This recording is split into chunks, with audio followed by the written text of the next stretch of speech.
Sup everyone, happy Tuesday.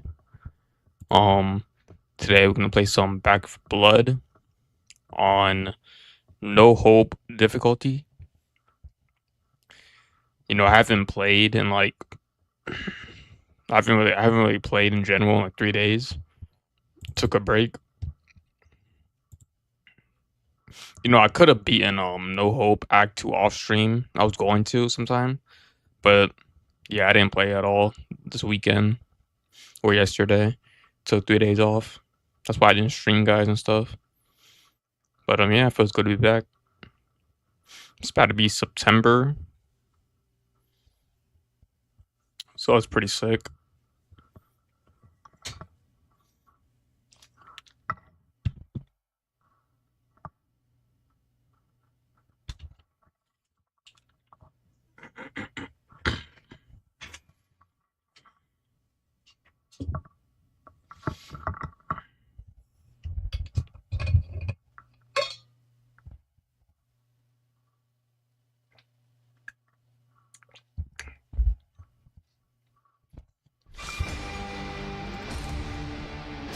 Feels good to be back.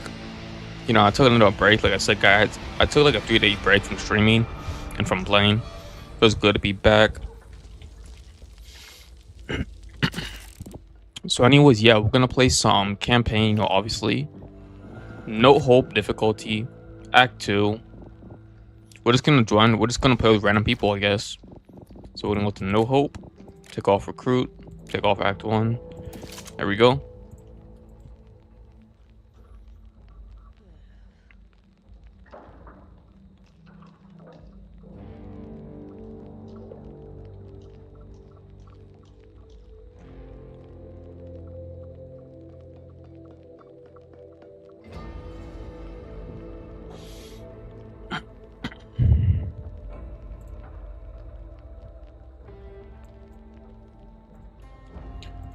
Feels good to be back. So sometime, probably next stream, I'll probably do Dying Light 2. It's about to be September, like I said, guys. So you know what that means. We got Silent Hill F coming out. We're gonna be streaming that. We got early access for that, for the full game.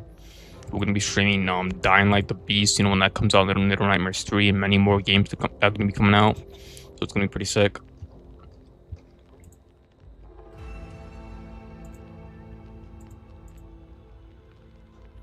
I'm just checking something right now. Okay.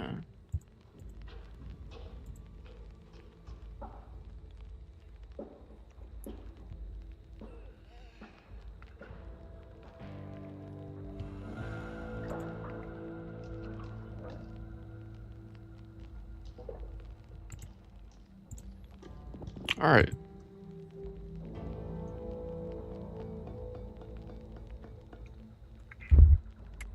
Hopefully we find a match, because my friends aren't even on right now.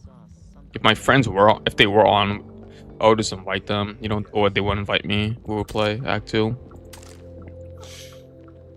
Also, I should be unlocking these, I guess. I guess we could say. There we go. Should be unlocking all this, to be honest. Because I think these have a certain limit, I'm not sure. Damn, these cost a lot. What the hell? Okay. What else we got?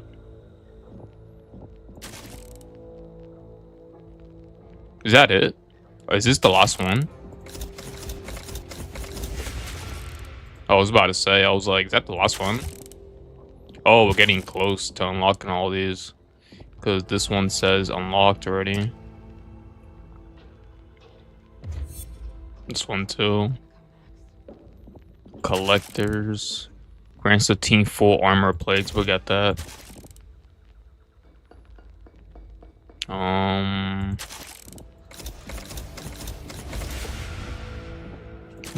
nice. Alright, we're gonna save now. Excuse me.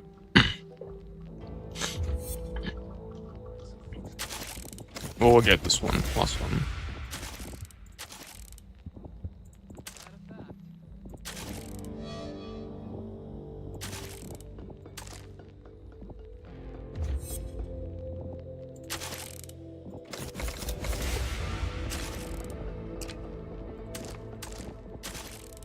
Should I get something for him? I don't think so, right? No. And I got some new guns and like stuff. I think that's like submachine gun. Yes, it is. I mean, to be honest, I don't really care about all these gun skins. Not really.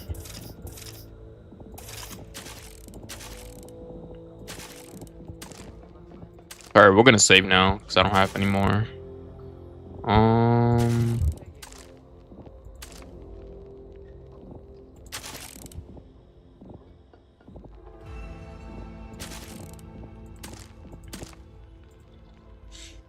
Hopefully we find a match.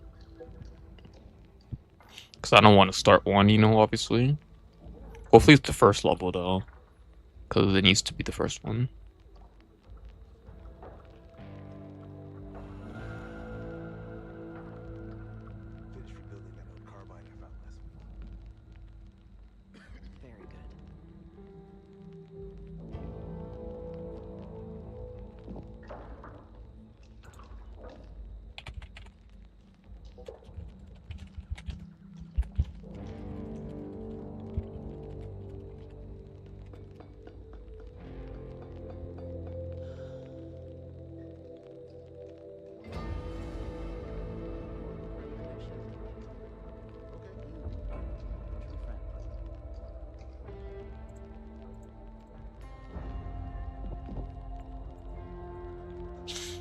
Might take a while, just because we're on pretty early.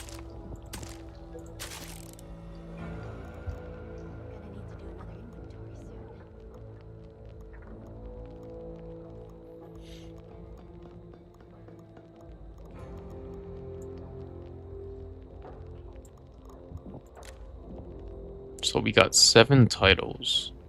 Armed and Dangerous, Disciplined, Worm Food. Okay.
To get another 10 if you guys keep killing it. That's not good. Great times. All right.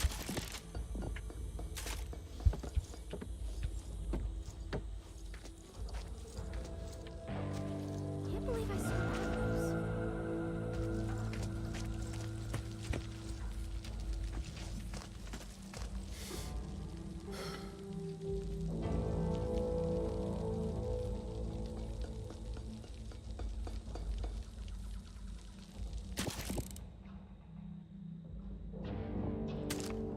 I mean, should I just start one, you think? Maybe by myself? Maybe people will join?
mean, I guess we'll just create one.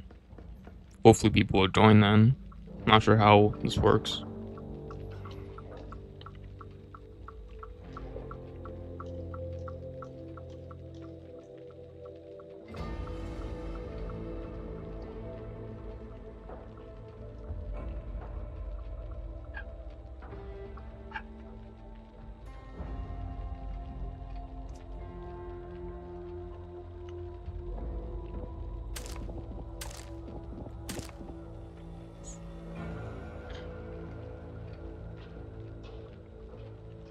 What happened? It was getting better.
Bro, they have a new Call of Duty, guys. You guys see that? Look. If you guys are new to the stream, welcome, like I said, but you guys see that? I didn't even notice that. They have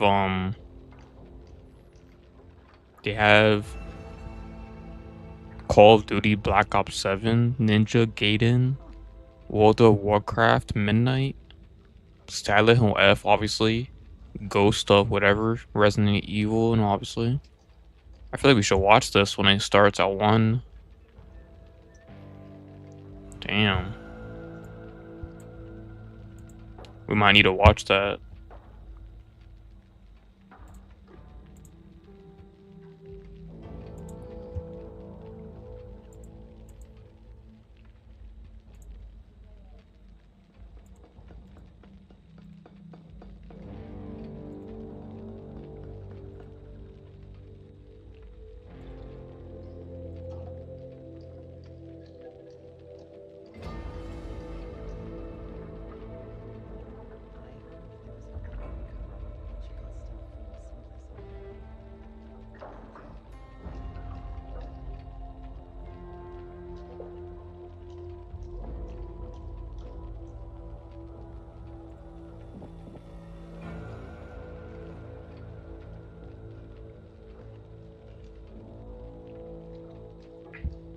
That's actually pretty crazy. Like, didn't we just get Call of Duty Black Ops 6 like not too long ago?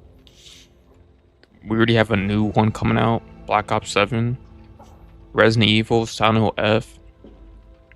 Damn, a lot of cool games coming out.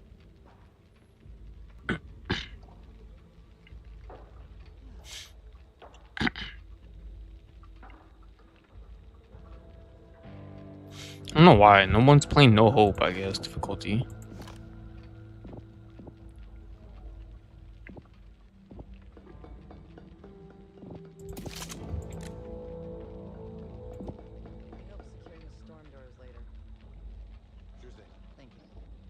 I'm trying to create a lobby, it won't let me. I don't know why.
Let me restart my game. I don't know why, but it's taking forever.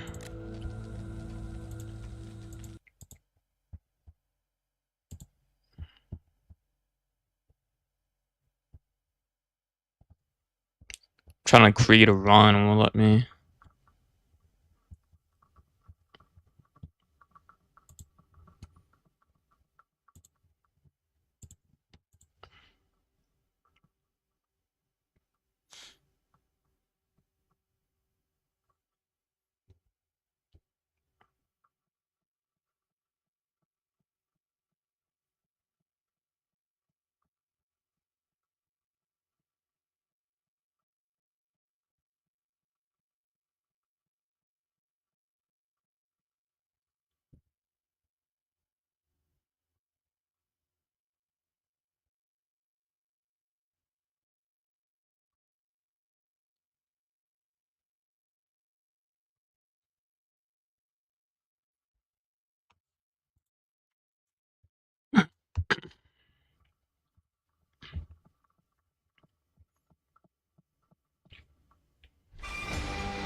not one for speeches.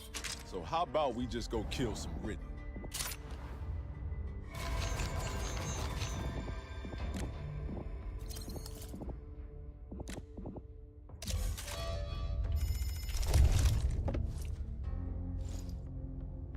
We may have stemmed the tide, but I've got a feeling the worst is yet to come. We need to take this opportunity to press our advantage. I need you to get to the police station and secure the armory. We need those weapons. You saw firsthand what happened to Evans. I'm not going to allow Hope to share the same fate.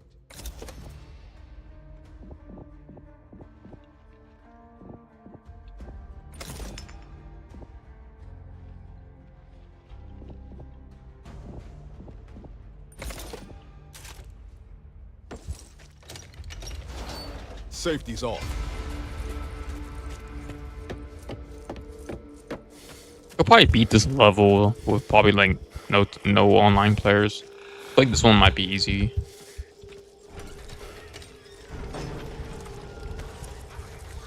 Smile, you son of a bitch!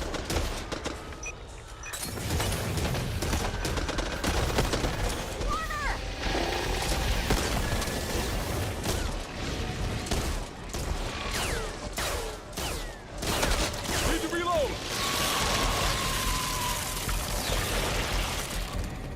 Gotta play smart. And there's crows right there, right?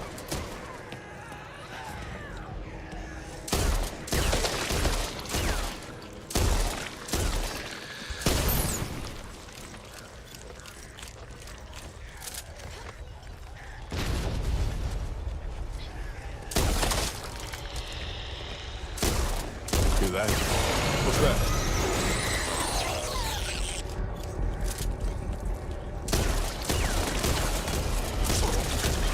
Get up earlier than that to catch me. Go on, reload.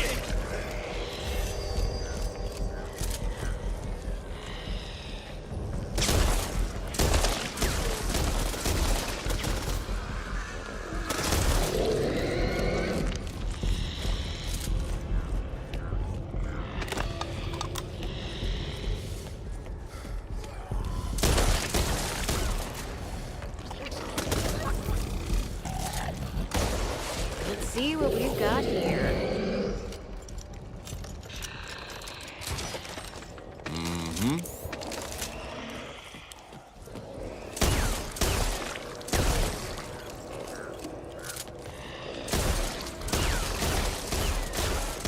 Come on, move it! I'm doing pretty good for, you know, playing myself. Huh?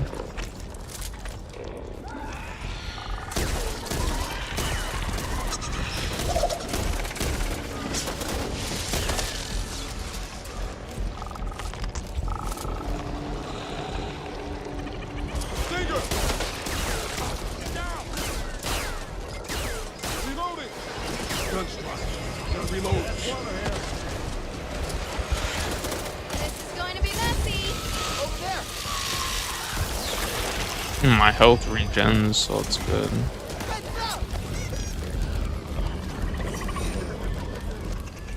Destroyed the nest to continue. Gonna need rounds to get the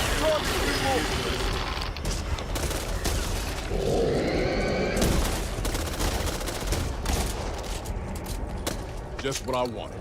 This way. Tread carefully.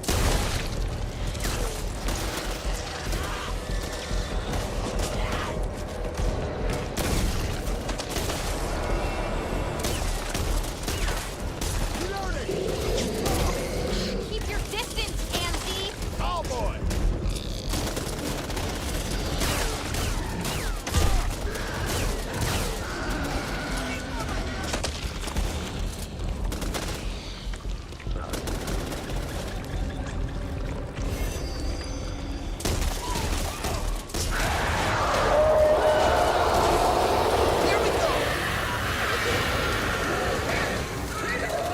Just stay in the corner right here.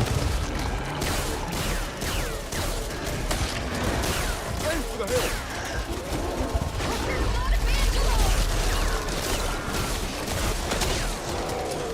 I can tell by the stench. Reload!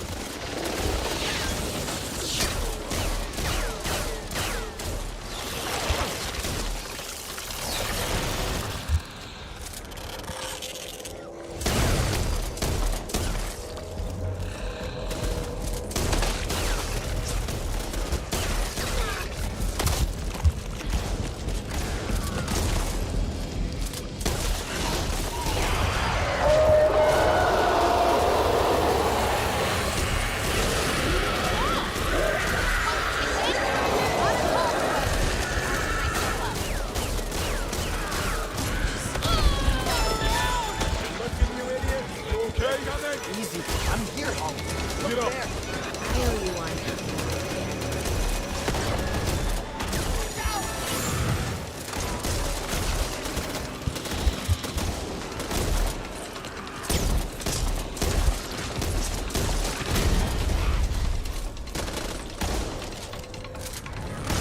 These nestings are very annoying, you know, I will say. Moving. Need that. Ammo over here. Hear that?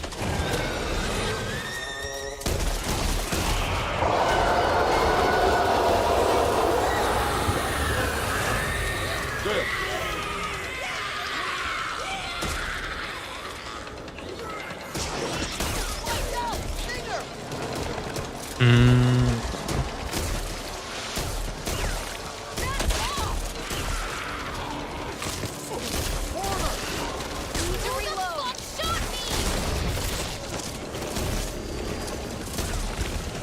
Got eyes on that.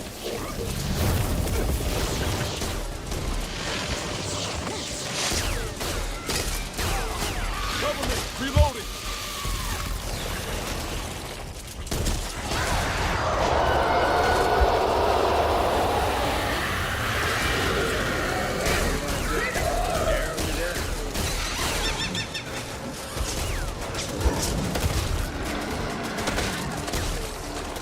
You know, this level I could definitely beat by myself. No, teammates. Ready.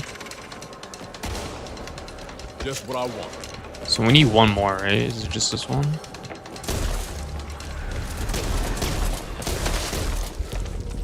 Pocketing this. We need one more, I think. Just this one.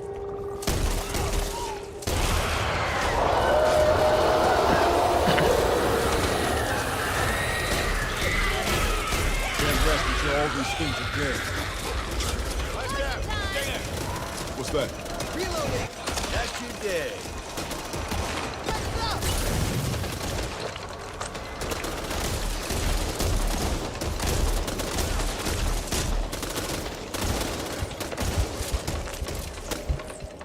Nice, nice, nice. Remember to not shoot the cars. Let's look around.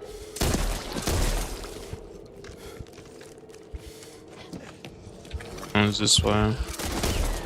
Propane tank.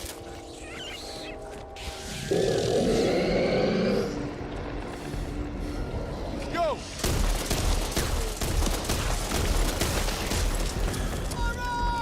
Everyone okay?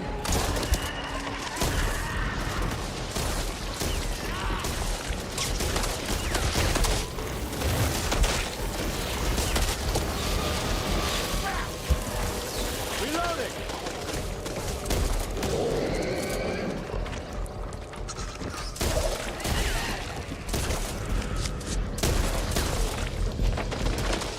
Let's just keep on moving.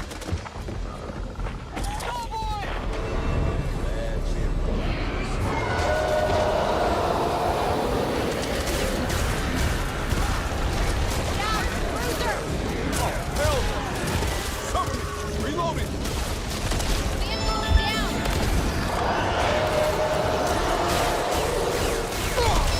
Bro, what the fuck? Come on.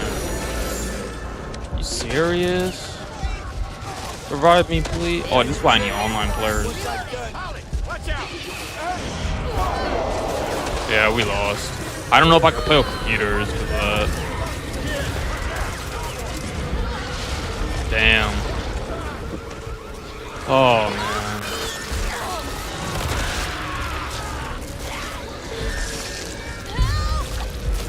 Damn, dude. Nothing worth doing is easy.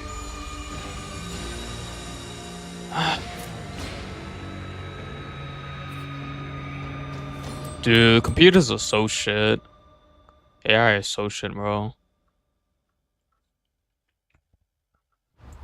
Bro, we could have won that.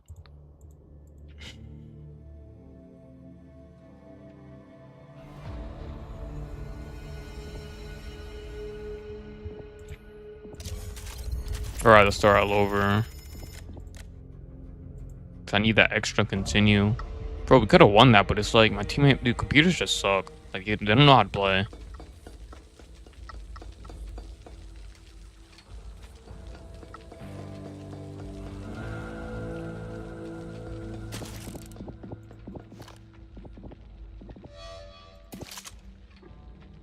Wait, hold on. Let me start.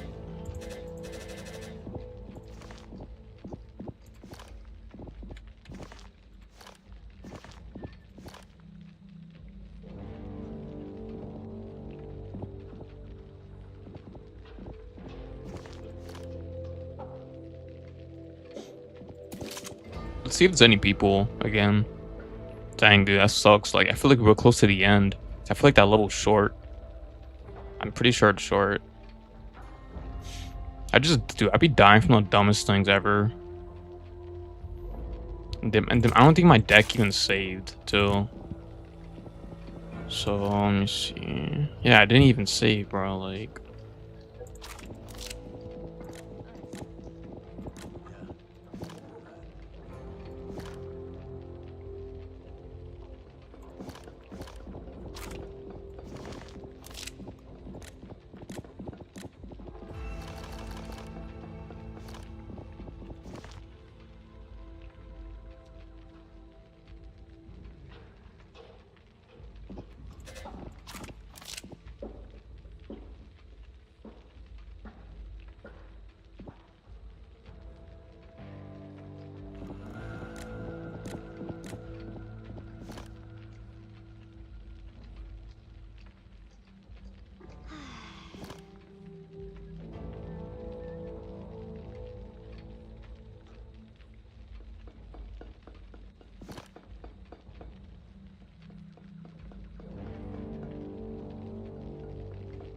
Next time you buy supplies, grab me a few extra minutes.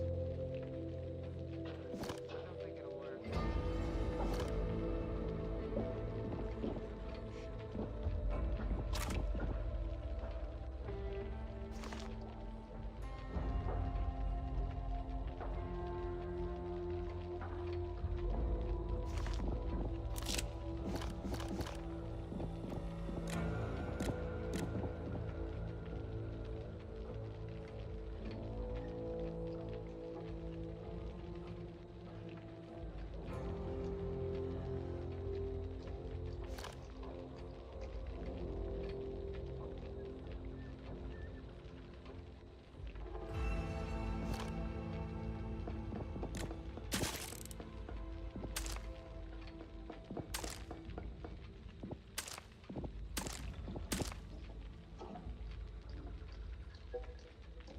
Can't wrap my head around it all. Almost finished with the first truck. It's been forever since it broke down. Right on.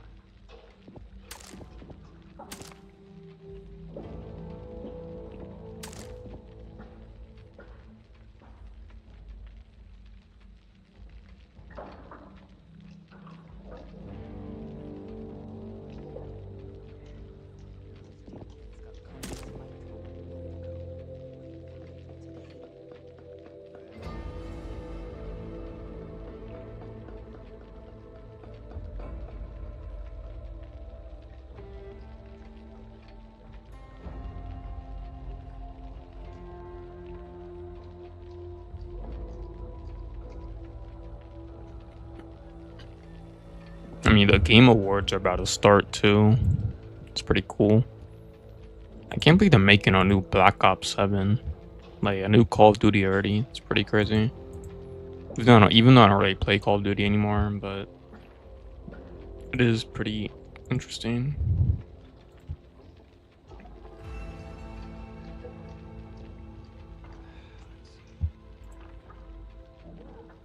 You know, to be honest, guys, we'll probably watch when it starts the Game Awards at 1.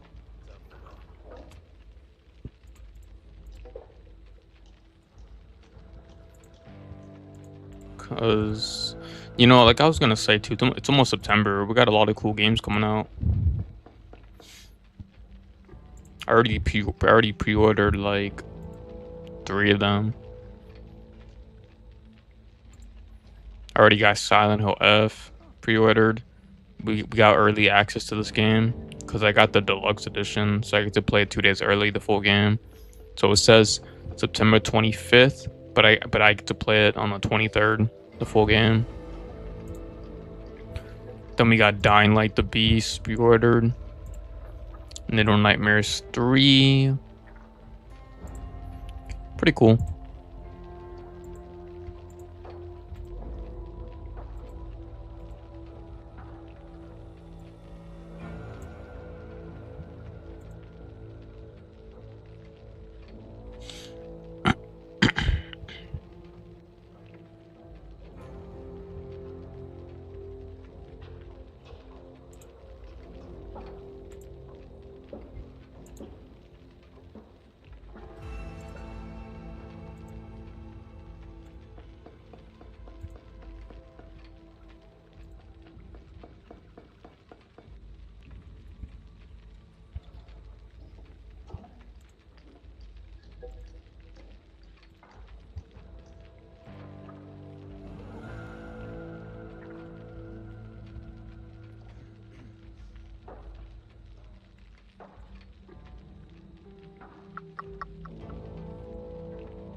But I don't think no one's playing.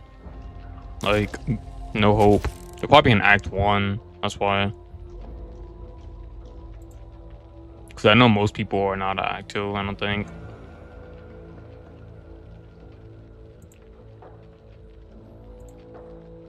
They might be on Act 1.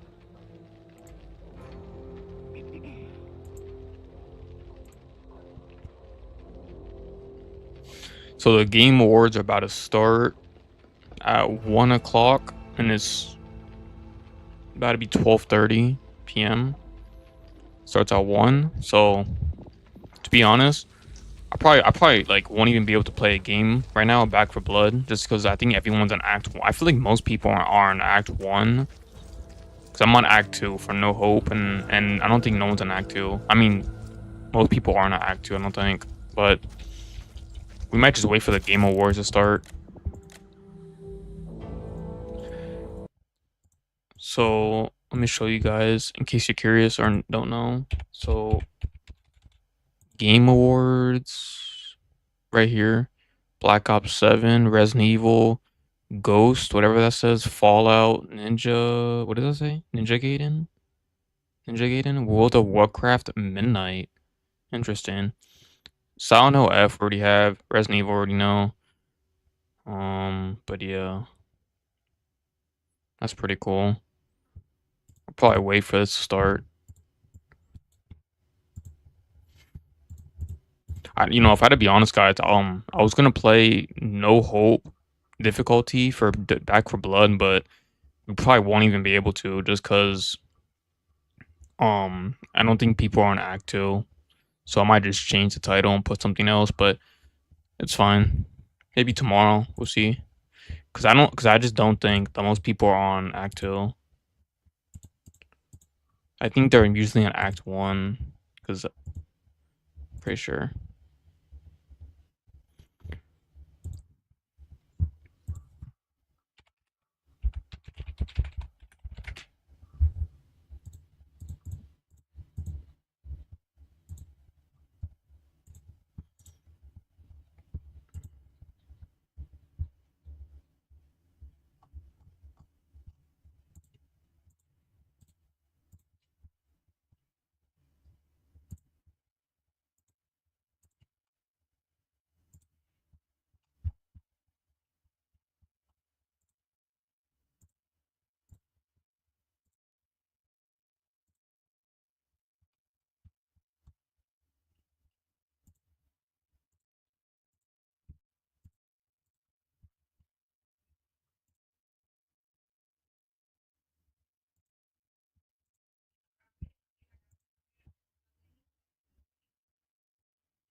You know, that is pretty crazy though.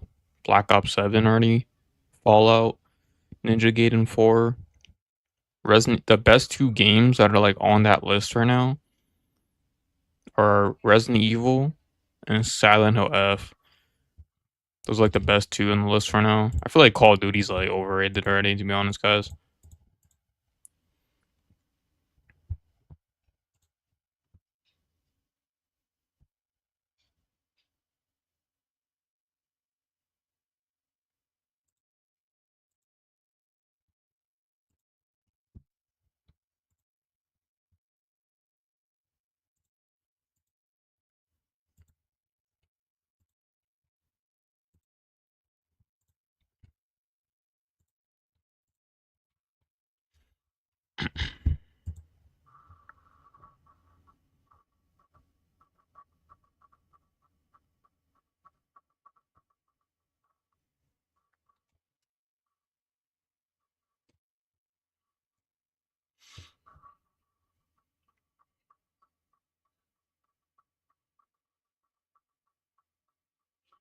I mean, we got 25 minutes till it starts, so we could just play, like, something while we wait, maybe, like, Tekken 8 or something.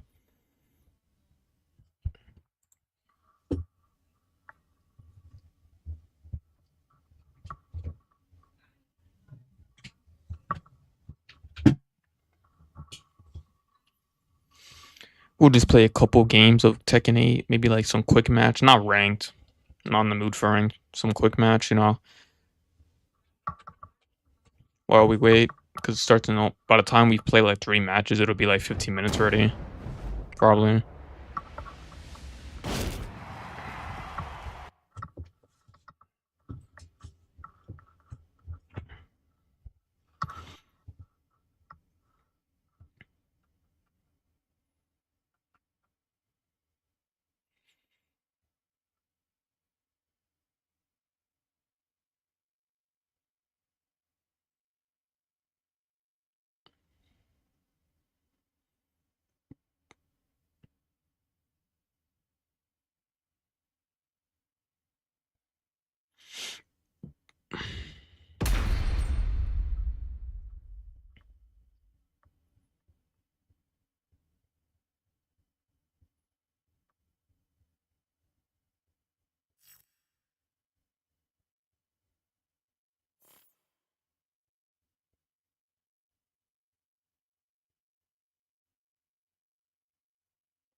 Martial law, Kazuyami Shima.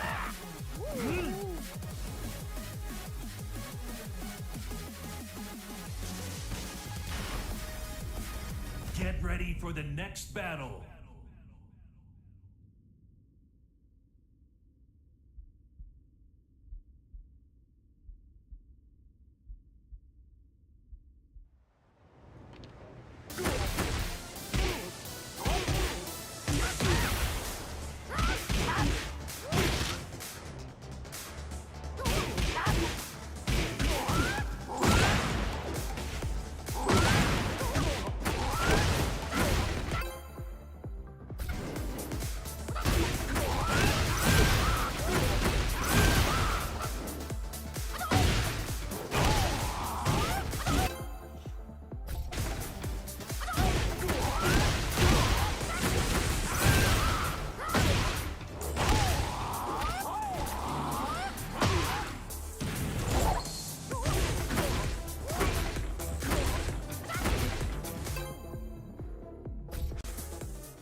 Get ready for the next battle.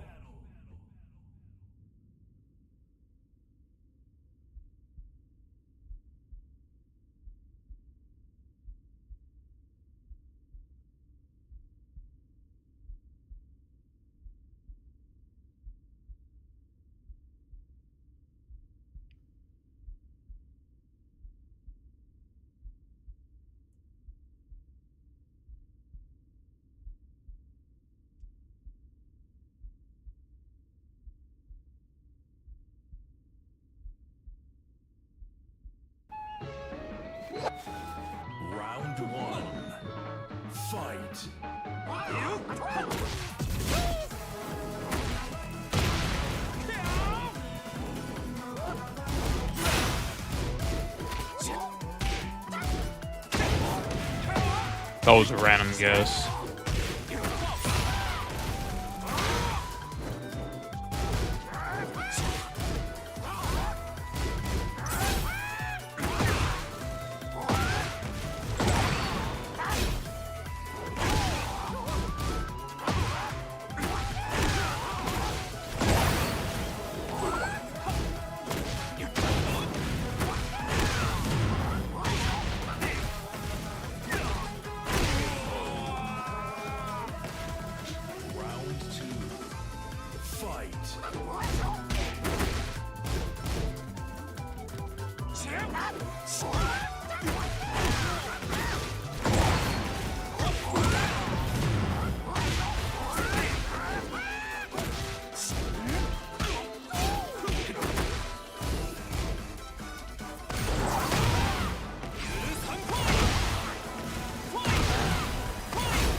Okay. I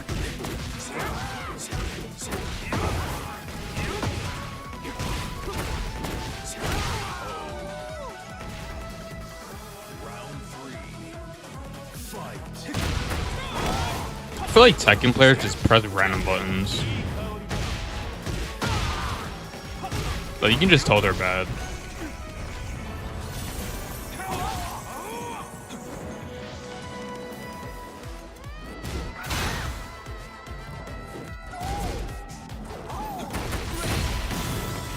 You just wasted meter.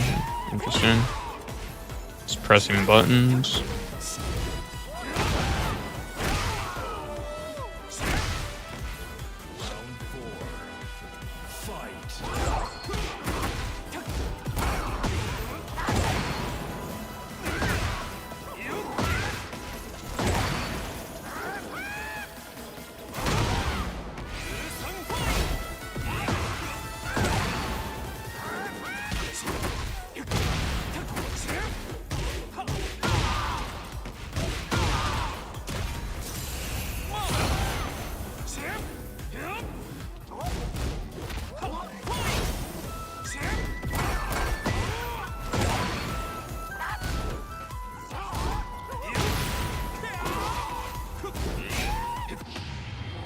This guy just pressing random buttons.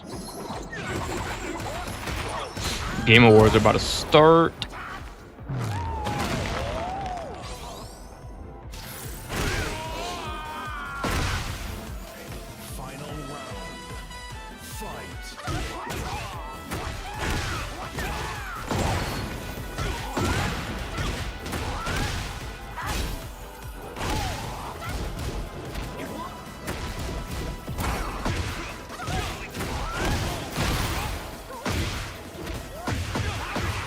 Bro, I'm not even lying, guys. Tekken players are so bad. Like, you can just tell they have no chemistry of, like, how to play. Like, they just press random buttons. Even though I won, but, like you can just tell 99% of them just press random buttons. You know, they don't even have good defense. They don't even know what they're doing. This is why I always say that, like, you can't take Tekken serious compared to, like, Street Fighter and Mortal Kombat.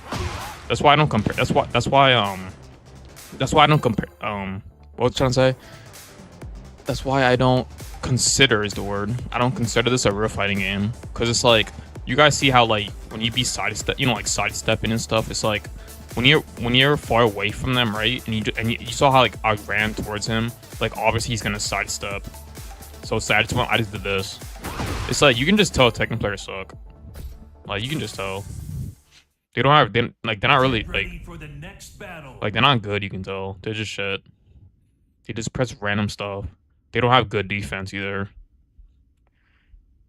Like if you put these guys in like Valorant, they're like Heartstruck Bronze. Round one. Fight. That was random.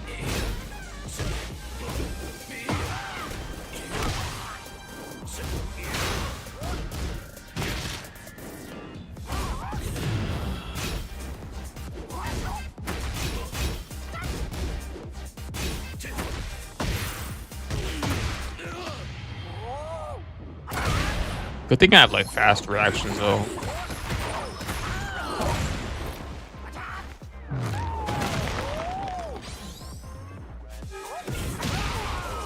Like you see how I just did that? He just pressed a random button.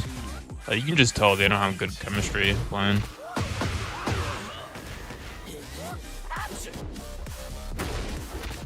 And then he just randomly grabs me. Interesting. And very interesting.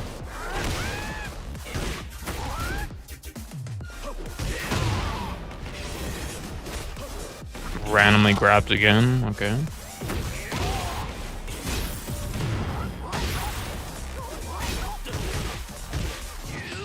Interesting. Round 3. Fight.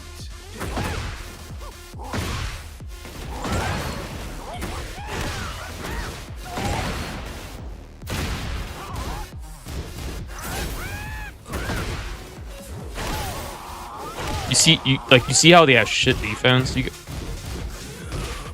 guys see how this guy has bad defense?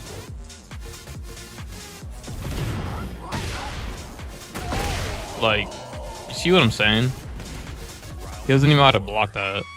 Fight.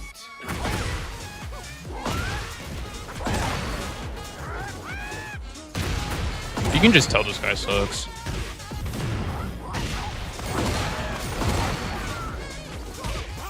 Just randomly does them. You guys saw how he randomly just did that? Interesting. Bro, Tekken players are so shit. Oh my god. Jesus.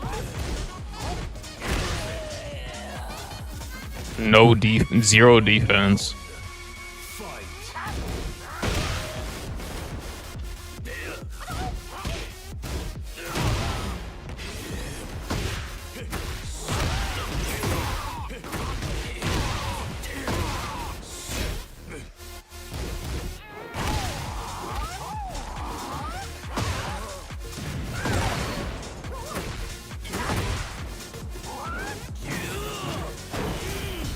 Let's try, buddy.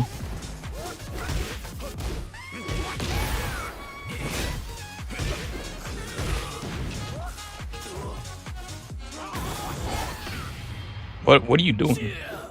What are you doing? Supreme, what are you doing? What are you doing? What are you doing? Bro, you see how shit Tekken players guys are? Bro, do you guys see how this isn't like, even though you see how I'm winning, bro? Bro, you see how fake this fighting game is? Bro, what are you guys doing? You're just pressing random buttons. What are you doing? What are you literally doing? Bro, Fortnite kids are better than this. Bro, I'm not even joking, guys. Bro, Fortnite kids that are like 10 years old are better than you guys at this game.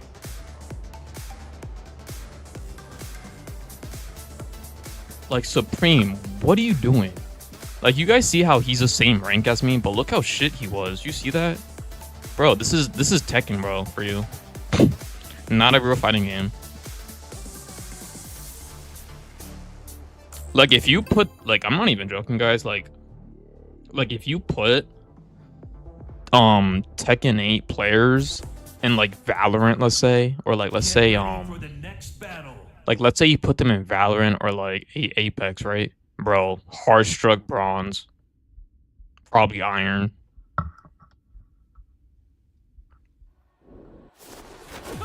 Round 1. Fight.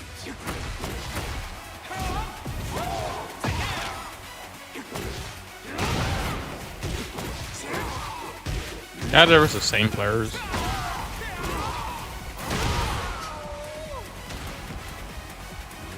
2. Fight. Okay.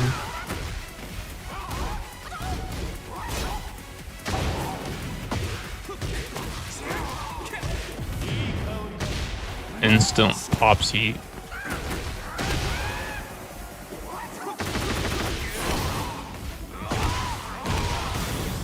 Waste his heat. Okay.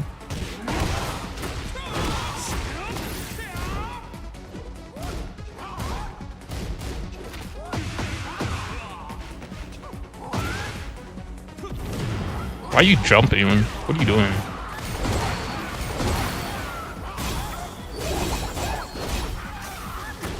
What are you doing? Bruto, what are you doing? Stop. Round 3. Fight. What are you doing?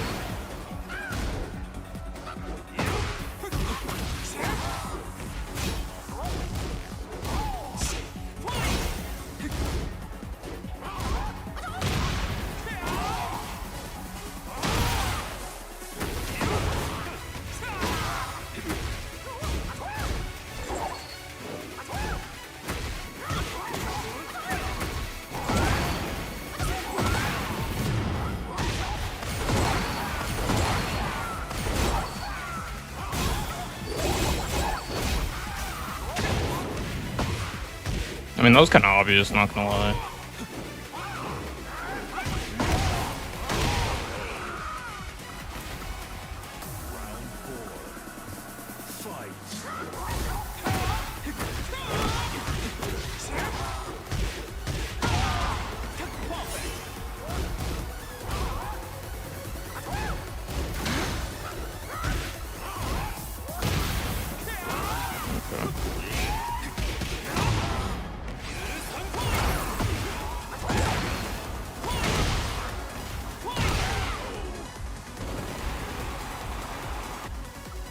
But you know what player, guys, I want to verse the most, though, is that big, tall guy. I don't know how to say his name. Get ready for the next Starts with an battle. F.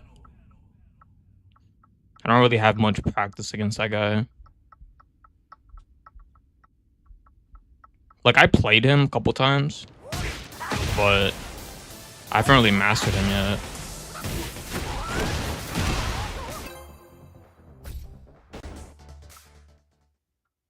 Get ready for the next battle. So we got Safina. I don't really have much practice against her either, because I feel like no one plays her. She's like bottom tier, to be honest. Also, Game Wars. This might be my last game. It's about to start.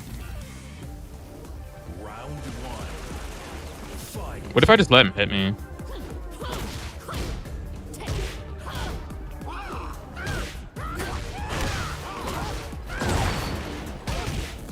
Oh, I messed up.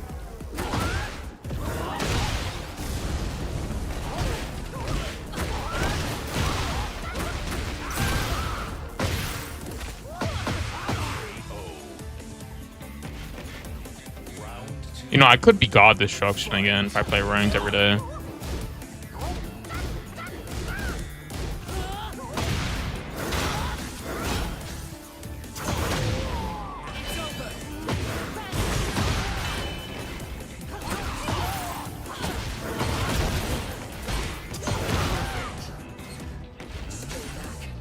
Round 3. Fight.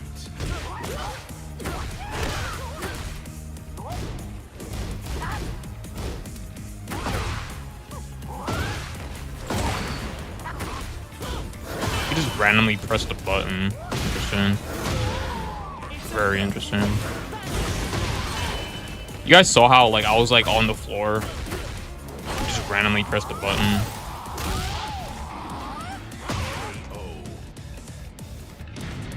Round 4. Fight.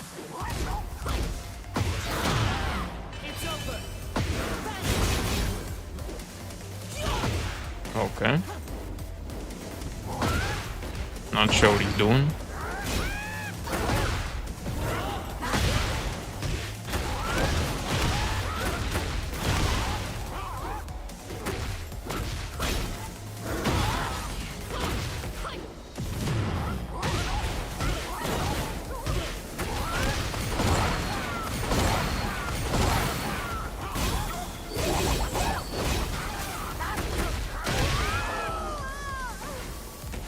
Bro, do you guys ever, like, I'm not even joking, dude. Tekken players ever have defense?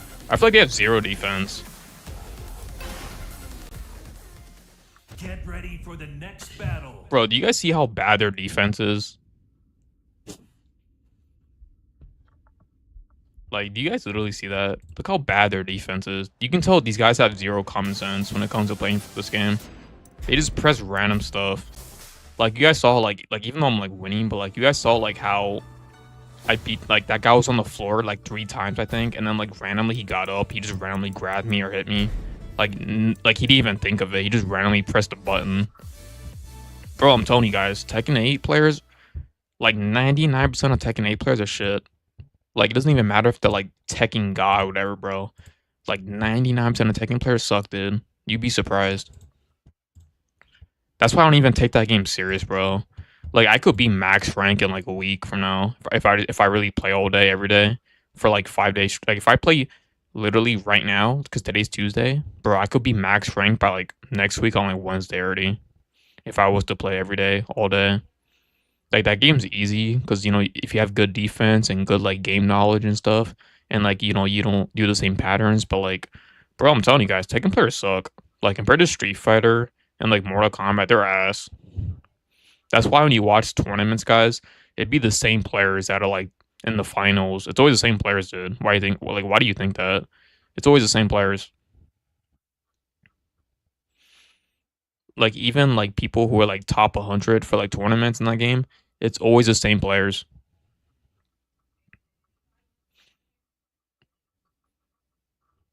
Like I don't hate Tekken, you know, obviously, guys, but like Tekken is not a real fighting game. Hate to break it to you. Compared to like Street Fighter, you know, Super Smash Bros, Mortal Kombat, yeah, the skill gap in that game is nowhere near compared to those games. Cause like if you ever watch Street Fighter, guys, there's always new players that are like in the finals, like that like it's always new players that you'll see in the tournaments that are super good. But like in Tekken 8, it'd be the same bums. Like no offense, but it's always just, like coming from a pro player, it's always the same bums I see that are like in the finals. It's always the same players every year. Like that just shows you how bad second players are. Because like it's always the same players, bro. Like if you watch Mortal Kombat, you'll get like new players that don't make it to the finals, and like Street Fighter as well, and Super Smash Bros. But like Tekken has always got the same bums.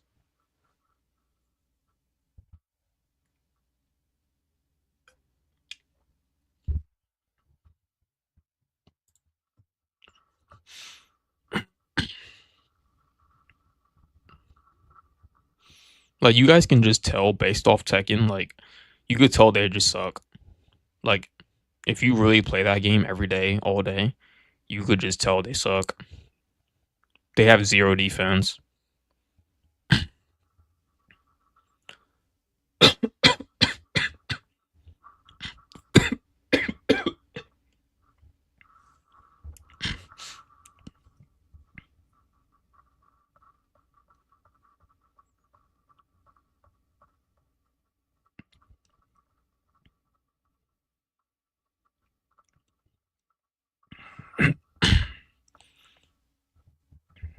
Like you know what's funny, guys? Like if you look at my Steam, for example, I have Mortal Kombat. You see right here, Mortal Kombat.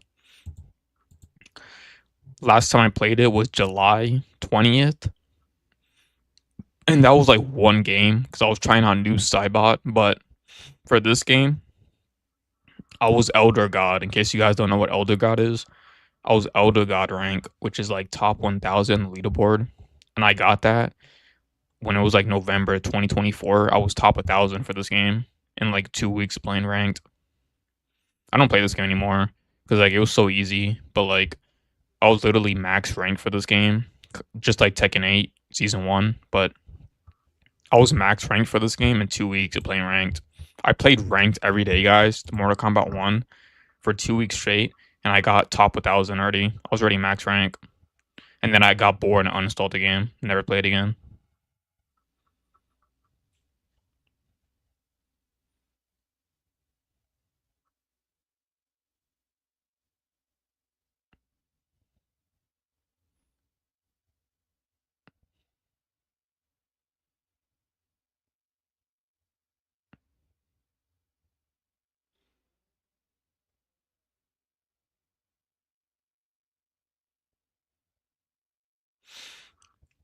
But if you guys want my honest opinion on fighting games,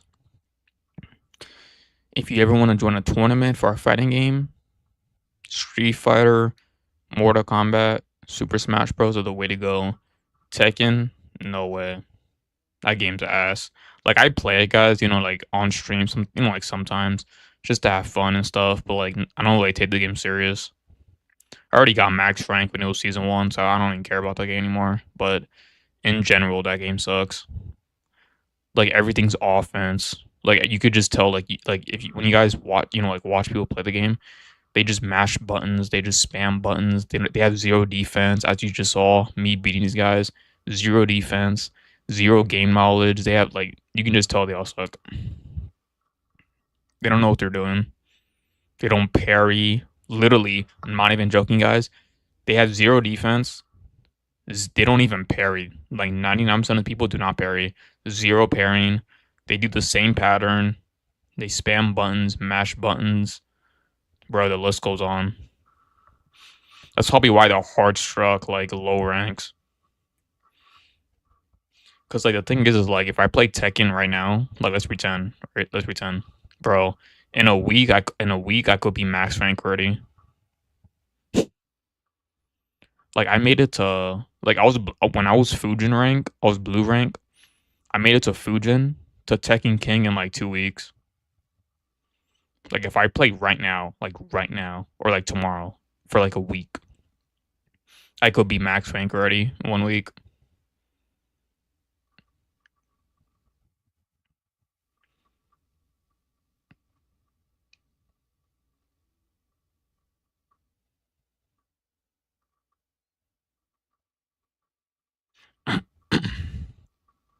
That is pretty crazy though. Ninja Gaiden 4, they have a new World of Warcraft Midnight. Interesting. The best 2 games though on this list are Resident Evil and Silent Hill F. Outer Worlds, I think I seen the trailer for that. I think that game sucks. Ninja Gaiden used to be good. I mean, we'll see if this one's good. Call of Duty's ass. Like, bro. Call of Duty guys, like Battle Royale, Warzone, bro, so ass. Like, who even plays that? Like, I'm not even joking, guys. Who even plays Call of Duty in 2025? The game is so ass.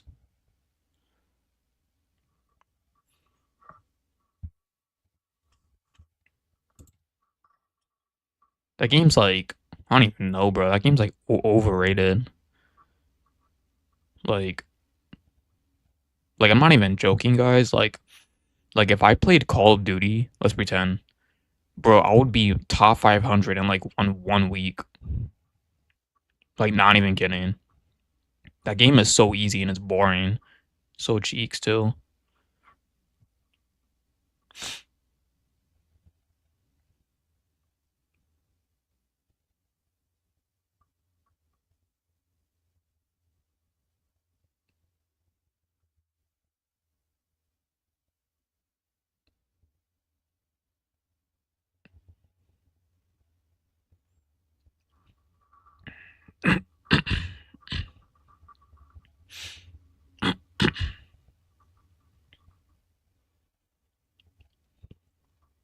Bro, yeah, I saw that guy's comment.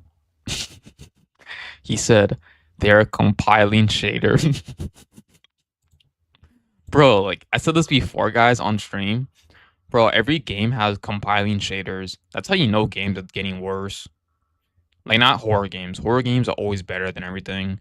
Like in general, horror games are better than every game out there. They're better than like comparative games. But like when it comes to like competitive games, like you guys notice how like every competitive game, like Marvel Rivals, I don't think Valorant has it. Actually, yeah, Valorant doesn't have it. W Valorant, yo. W Valorant, W Fortnite, W League of Legends.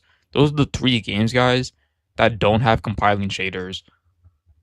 W get 3 games. That's why those 3 games are so trendy. Seriously. And they're hard. One of the hardest. But Marvel Rivals, for example, and like Call of Duty and all these trash games. Like you guys notice how they have like compiling shaders now as a thing? Like who even thought of that? That's like the worst thing they could add to a game. Like you guys remember, like I said this on stream before. You guys remember when like compiling shaders, like like that loading screen that says compiling shaders and shit. Like you remember when that wasn't even a thing? Like, who even thought of that? Like, Valorant, League of Legends, and Fortnite are the only 3 games that does not have compiling shaders. Seriously. That's why Fortnite and Valorant and League of Legends are so old, yet they have the biggest communities. Yeah, go figure. Cause like, no offense to Marvel Rivals, I used to like Marvel Rivals. That game's ass. That compiling shader screen is so annoying. They be adding too much, and then they ruin the game. Cause you guys notice how like, if you leave a game, they ban you for like 30 minutes now. If you leave a game, like you get a penalty. It was like 5 minutes. They increased it to like 20 minutes or like 30 minutes. That's how you know your game's getting bad, bro.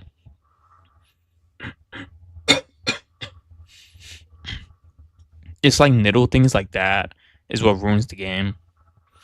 W Valorant though. W Valorant, W Fortnite, W League of Legends. If you leave a game, you get banned for like 5 minutes, 3 minutes. Like Valorant's like 3 minutes. Like if you leave a game, guys, literally, it's like 3 minutes. And then League of Legends is like 5 minutes.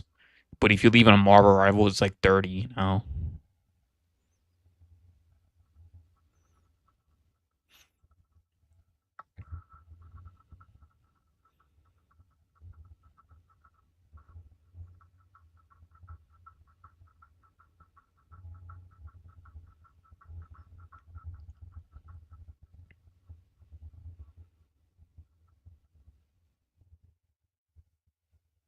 Wait, I just noticed. It says 2 p.m. Eastern.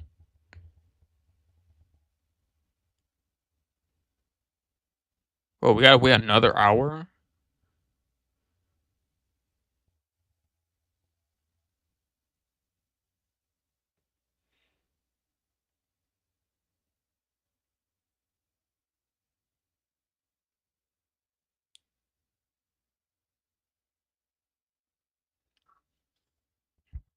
Bro, you guys see they put 1 o'clock p.m. They must have messed up the time because it says 2 p.m. on the screen. Oh, never mind. My friends and family Here are we go. counting on me. I will save them! Okay, these ads gotta go, bro.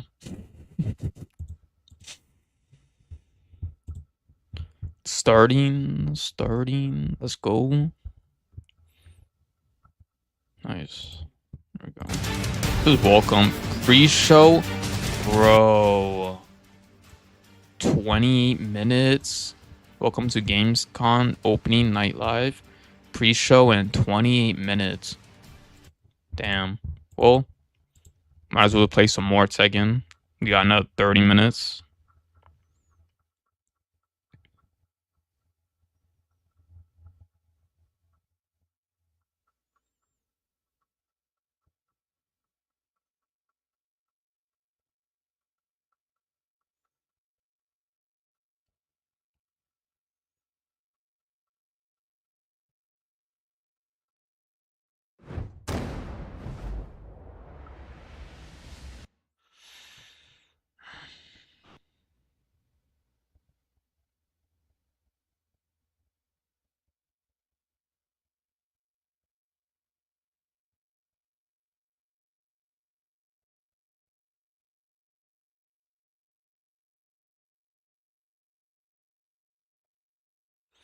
Yeah, we got like 26 minutes till it starts. So that's like the pre-show. So we gotta wait 26 minutes.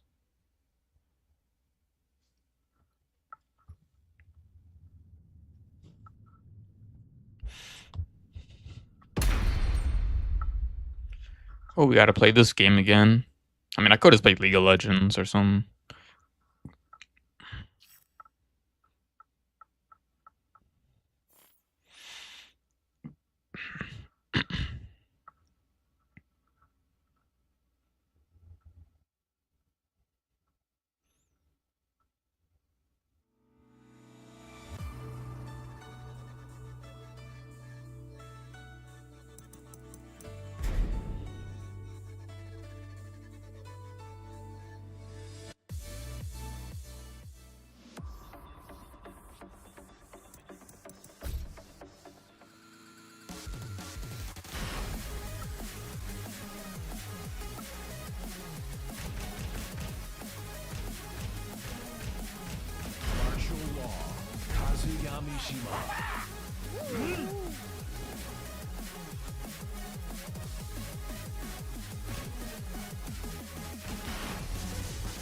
Get ready for the next battle.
Oh, back to Tekken 8.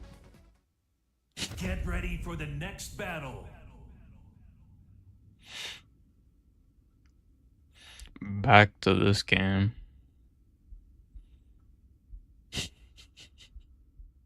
This game is funny, bro. I'm not gonna lie.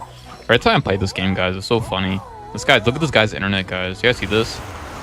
I might need to leave this game. This is laggy as hell. She's probably on Wi-Fi or something, to be honest. He might be.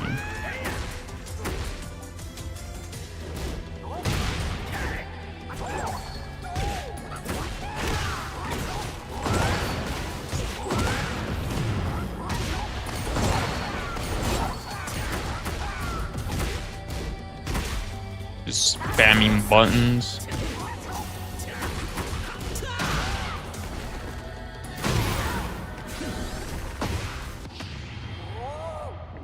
Pressed the wrong button, damn it.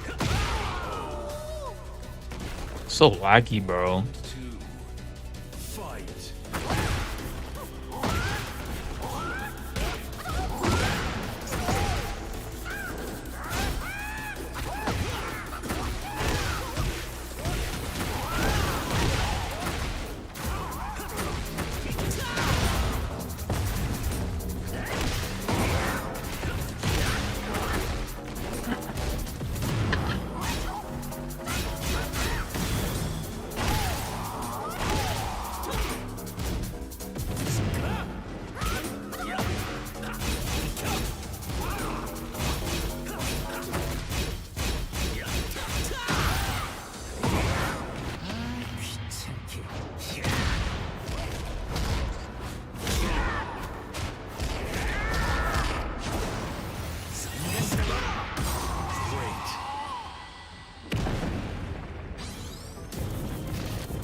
That kind of sucks though. Game Awards doesn't start until like, you know.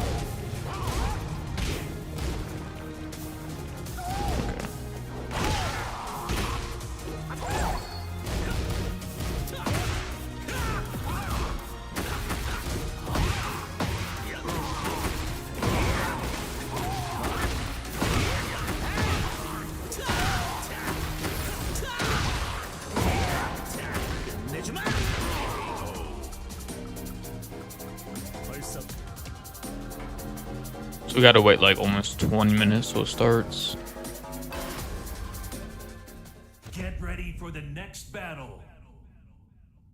So we got like 20 minutes.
next battle.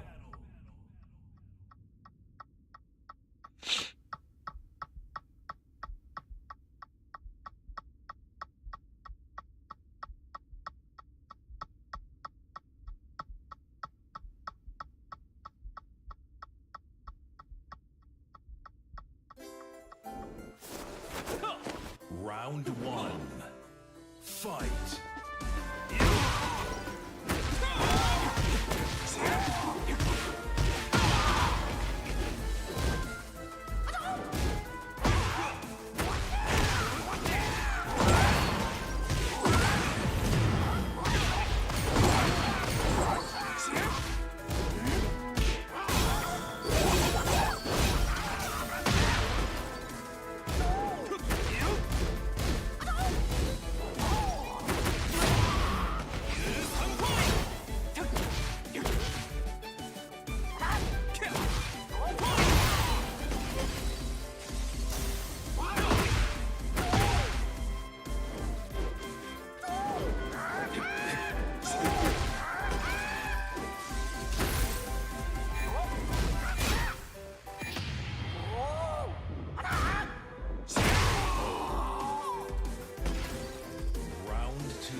Bro, you need to fix your internet, bro. Buddy's on Wi-Fi.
Buddy needs to get on Ethernet.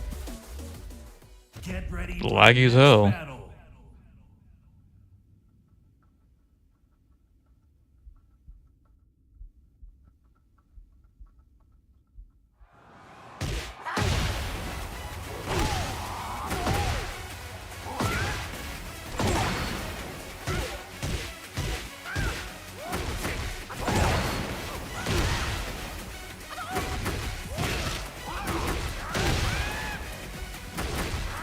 I think we got like 15 minutes till it starts.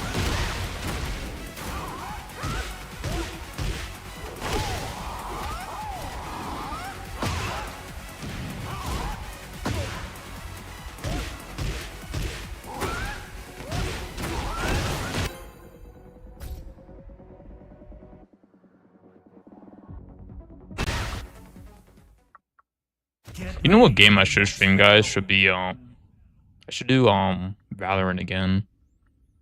Could probably get Radiant in like a week if I play that game again. Cause I remember when I played that game, it was like last year. I made it to like Diamond in like 1 week. Round one. Fight.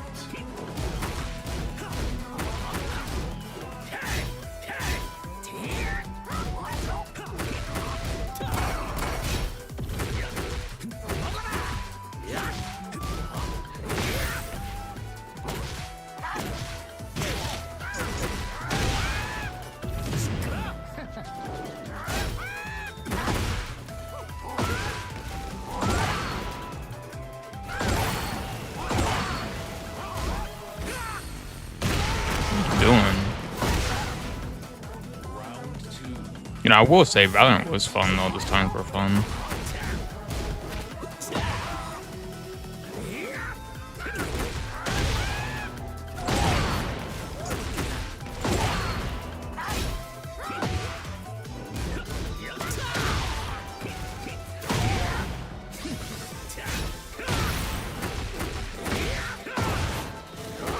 Uh-oh, here comes the mashing.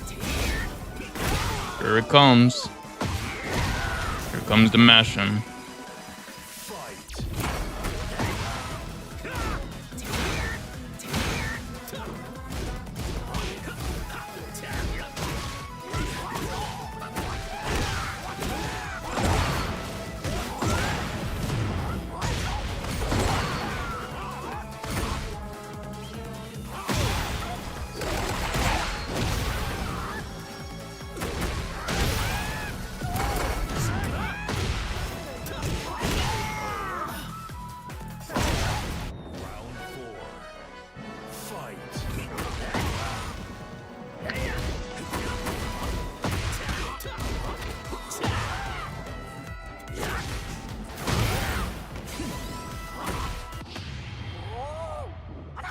Bro, you know what's crazy, guys? Every time I see a Huo rank, however you say his name, I just know they suck.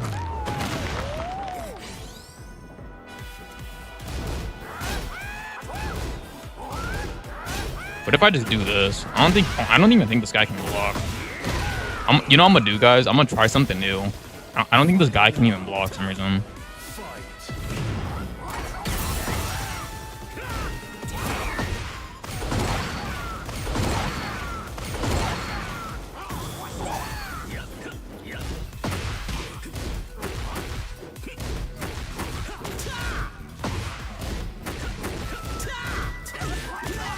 Yeah, this guy sucks.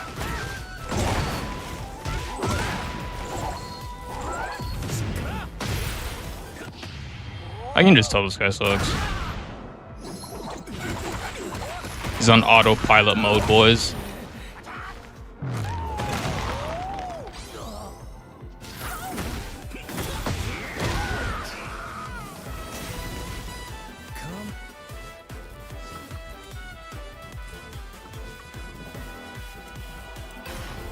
Bro, I keep versing the same bots. Get ready for the next battle.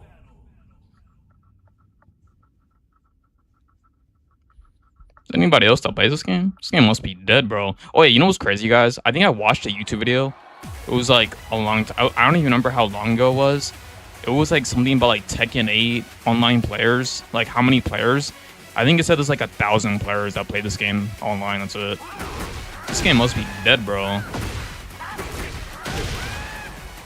Like, I watched a video on that. I was, like, surprised how many people there were.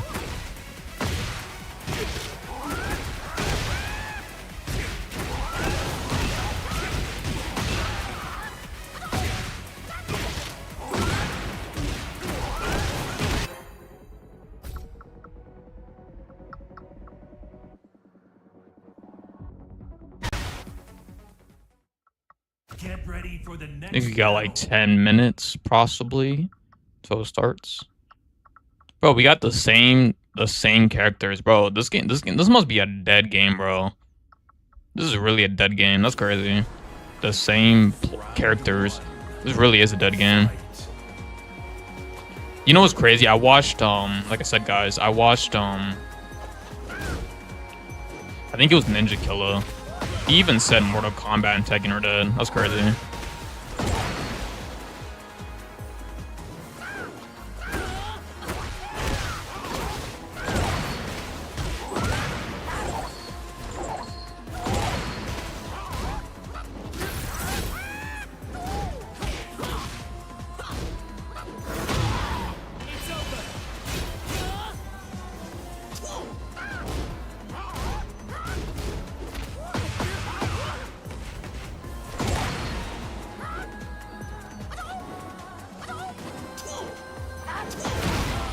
I'm just trying to see if this guy would fall for it.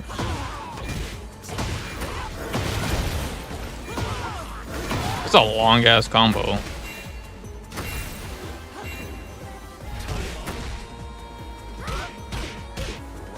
2. Fight.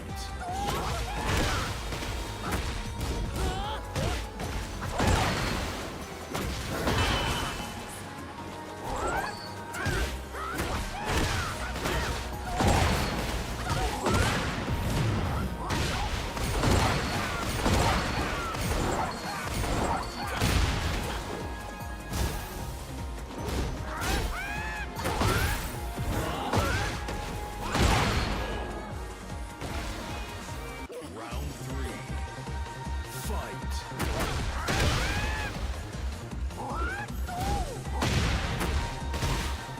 Bro, isn't that crazy, guys? The same 3 characters.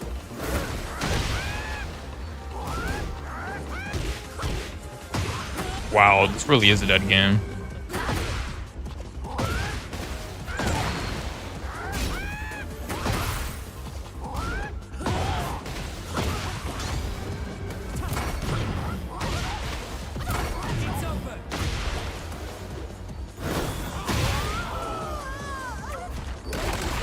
So this guy was taunting, but he didn't really do anything.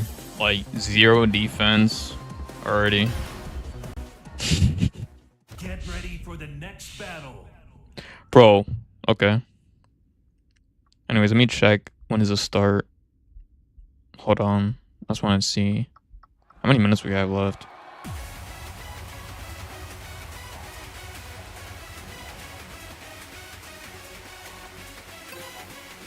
We have 8 minutes.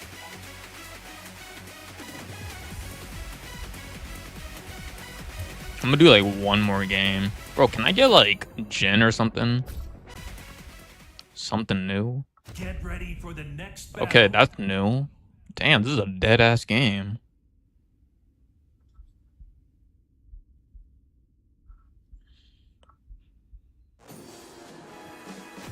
Round 1. Fight. I mean, not gonna lie, you guys. I could kind of see why this game's dead.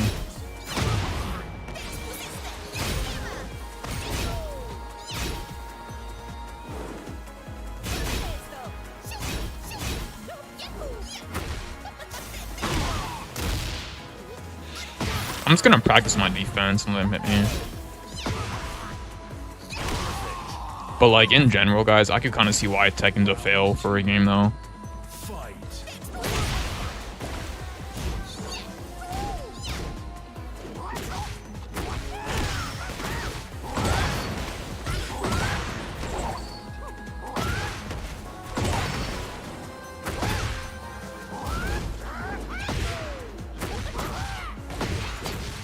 Like it is pretty crazy, guys, because like it's like I said before, I watched a video on YouTube. I watched a video on YouTube, like I said, and it was you know, obviously a Tekken video, and it said that like there's like 1,000 people or something that play this game online. It's like this game is very dead, and I could kind of see why. It's not a real fighting game. Like I hear so many pro players say that too. Like this is probably like, not even kidding, this is probably one of the worst like fighting games ever created. Like compared to like Mortal Kombat, like I said, and stuff.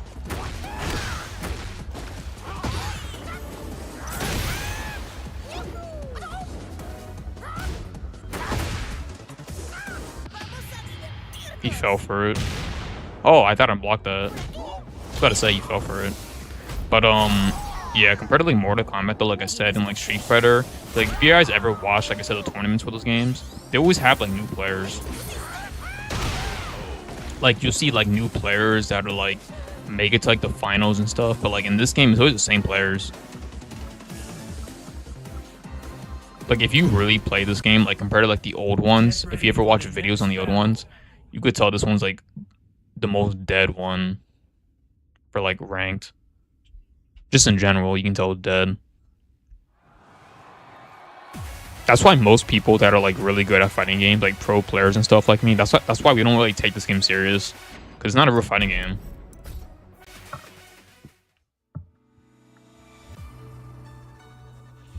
like Mortal Kombat and stuff, and like Street Fighter, you know, Super Smash Bros. And like other games, you know, I think Fatal Fury is one. Like, they require lots of skill to play. See, like that's why if you guys ever watch like Sonic Fox from Mortal Kombat, bro, he's like a 8 times champion, you know, like winner from Mortal Kombat.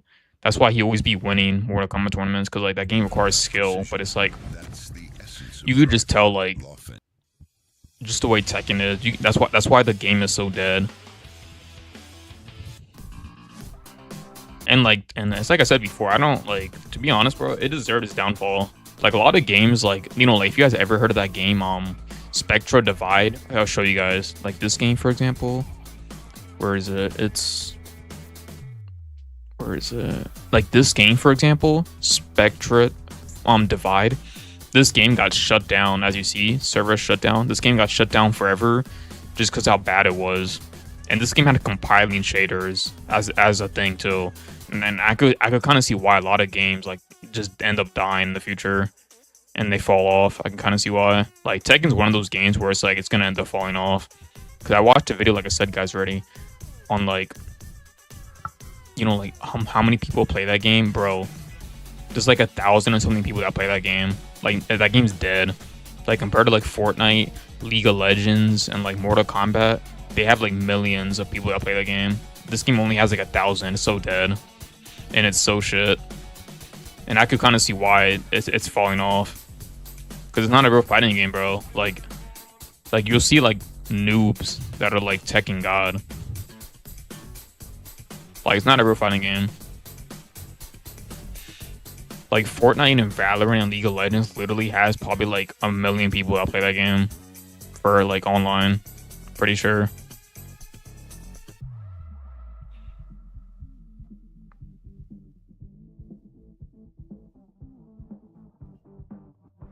Bro, not gonna lie, guys, though, like, I never played Tekken 7, you know, Tekken 6, but, like, based off my experience from being a pro player, hands down the worst fighting game ever created is Tekken. Like, it's not, you know, not just 8. I mean, like, in general, like, Tekken in general, like, Tekken 6, that game's trash. I just play for fun, you know, just to fuck around, really. But, like, I don't play to get, like, top 500 no more. I play just to have fun. You know, I should stream I'll probably stream Valorant, guys, one day, because I was playing Valorant like a year ago. I made it to what was it? I almost said bronze. I was bronze, what I'm saying. I made it to bronze to diamond in like 1 week. I'll probably stream that again. I could probably make it to radiant in like a month. Like if I had to be completely honest, I'll give it like a month or less. I could be radiant. You know, that game does sound fun right now to play, but I have to install it. And it's been like a year or something like that, so 2 years since I played it. That game was like lots of fun. You know, the last time I played it is when this was a long time ago actually. Is when Chamber was before he got nerfed. Like that was like 2 years ago, 3 years ago, I think. That was a long ass time ago. I was literally bronze when I first started playing Valorant. I was never iron, but you know, they put me in like bronze to like silver when I first started playing ranked. Made it to diamond in like a week. I could be radiant probably like 3 weeks in that game if I was to play that game again. You know, just like improving, you know, learning and improving every day. Yeah, I could be radiant like a month or less.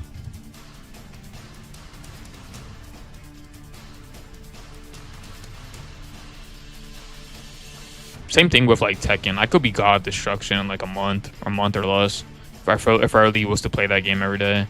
But that game's boring.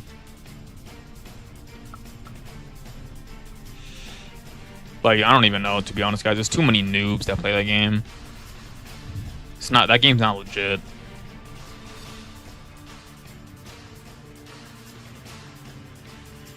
Yeah, I'm not a douchebag, but like.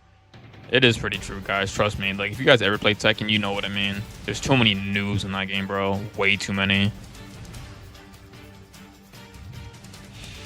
Like, I'm not even joking. Like I said this before, guys. Like, if you put, like, for example, and this is how you know Tekken players suck, and just in general, that game sucks.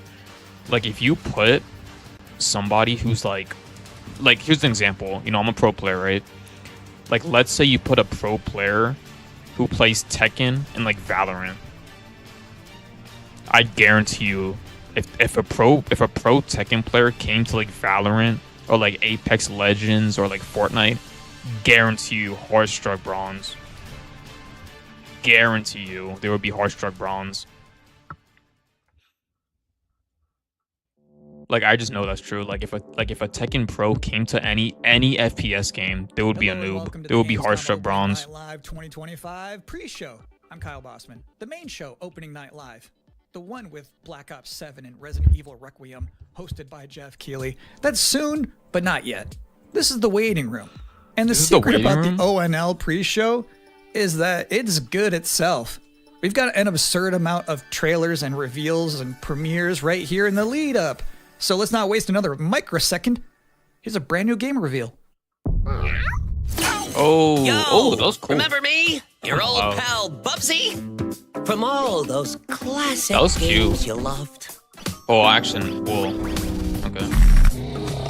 Was it something I said? What could possibly go wrong? Forget about that. Let's talk about the new one. Bubsy 4D.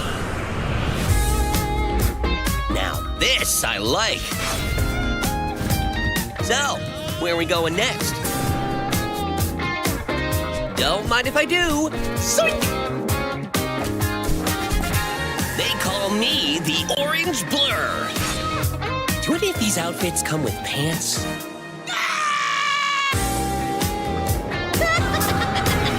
You know I've only got one brain cell, right?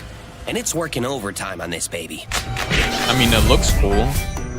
Atari? I didn't even know they were still Bubsy around. 4D. I mean, that looks The kind of first cool. game I ever played on my PlayStation 29 years ago was Bubsy 3D. If you told me back then that one day I would be introducing Bubsy 4D to the world, I'd say, yeah, that sounds about right. Now let's keep this pre-show popping. Here's another brand new game announcement.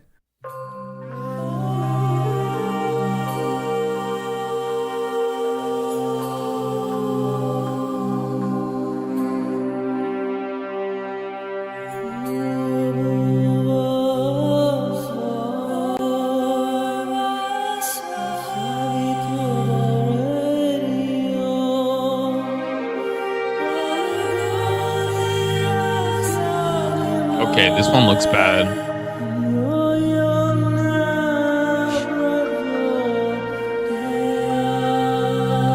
Galacta? Oh, heck no. That game sucks ass. Who the hell wants to play this?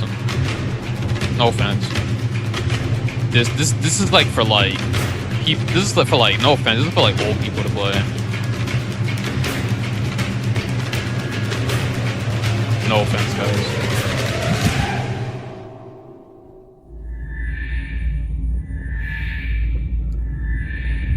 Brother, this game is for like 50 and up year olds.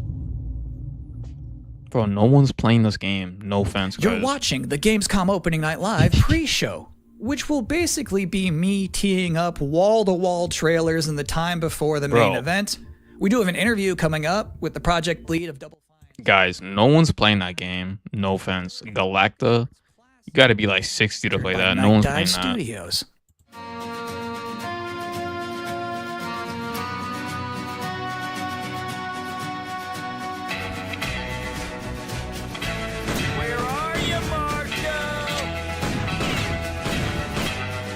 I mean, you gotta give them credit, I guess. You know, at least they try.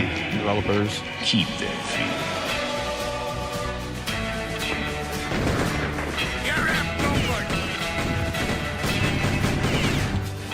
Okay, this game had... Okay, this is for kids. This game's for kids. What is this? Cleveland City Rising. A city that has a fine name on it. It's gonna take more than bullets to get what you want, mister. Bro, who comes up with these games? I'm not Once a gonna lie. lawman, always a lawman.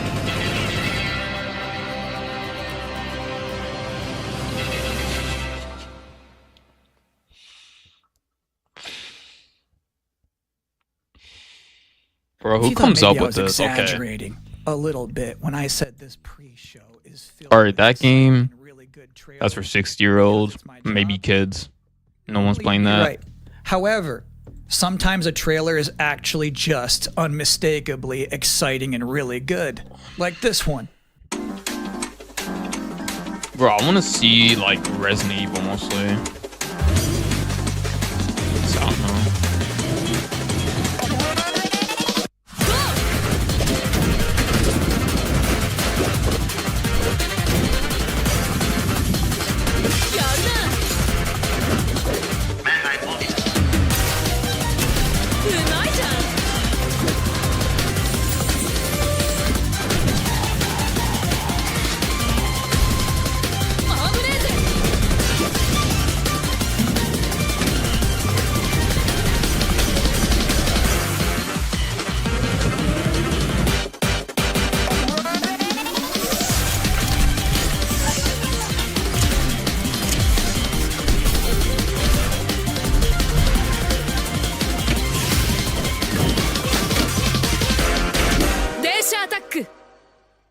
Okay.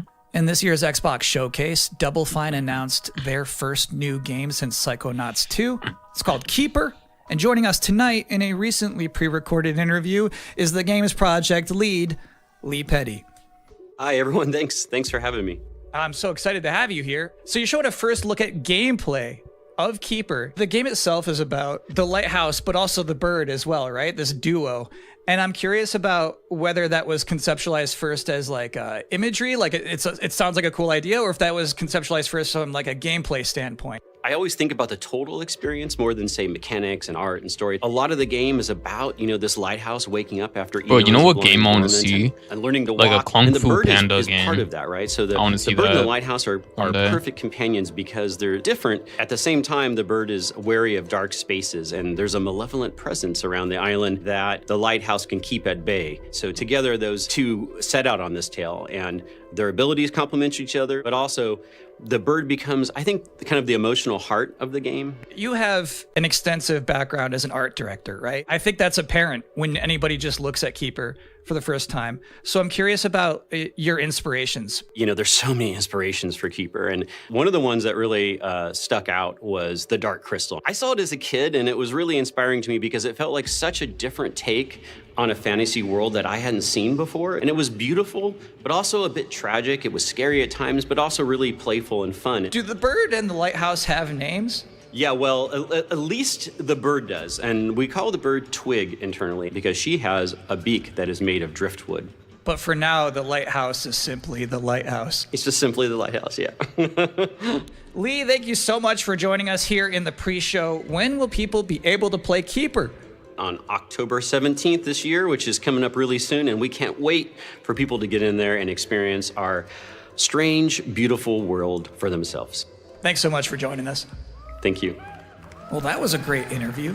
And if you thought this pre-show couldn't get any more masculine, buddy, watch this. At last, Castle Grayskull is mine! Not so fast, Skeletor. Whoa, what's happening? He-Man and the Masters of the Universe, Dragon Pearl of Destruction coming soon to all platforms? Yes, it's He-Man and the Masters of the Universe, Dragon Pearl of Destruction.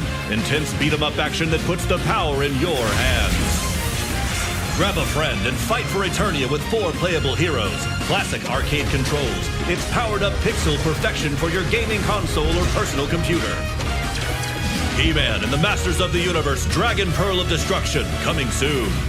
From Limited Run Games.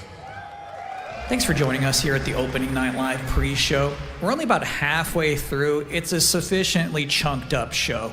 And just to prove my point, here's a new trailer for Absolum.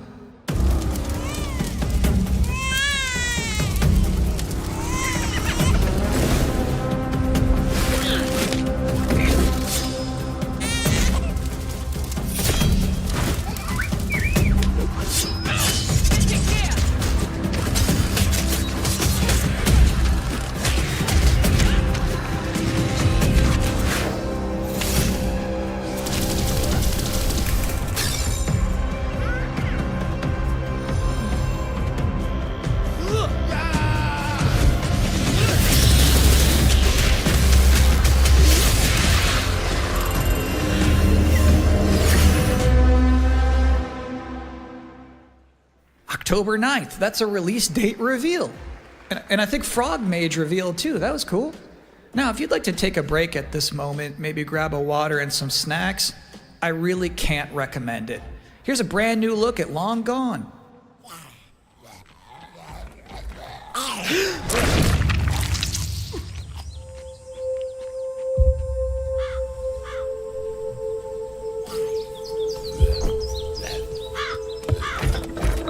What did they do? Weld these things on?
I'm not gonna lie, that one looks kind of interesting to play. I might get that one. That one looks kind of cool. Long Gone.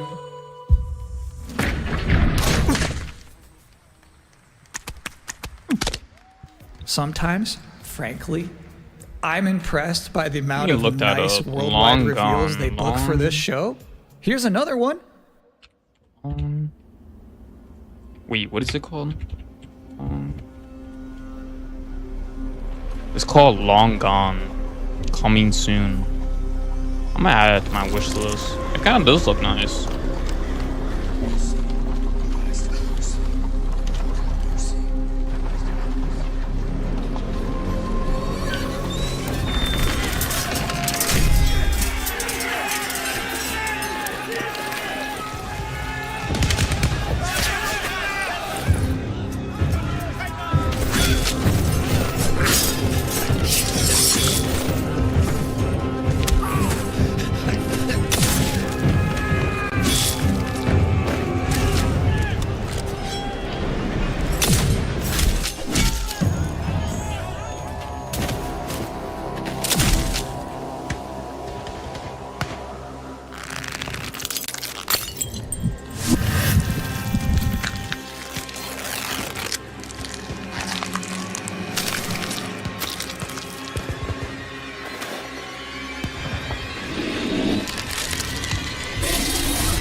This one looks fire, I'm not gonna lie.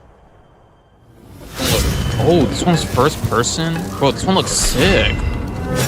But you guys see this? This game looks kind of fire, bro. Okay.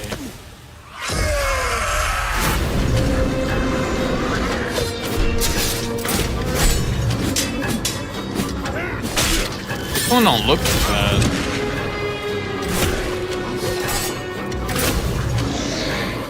Oh, a monster.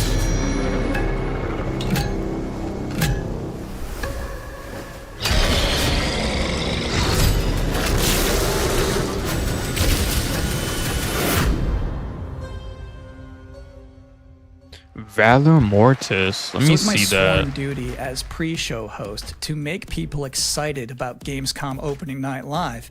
Thing is, you can't just tell someone to be excited. You can't just say, y'all excited, and expect people to start clapping. You have to give them a reason to be excited.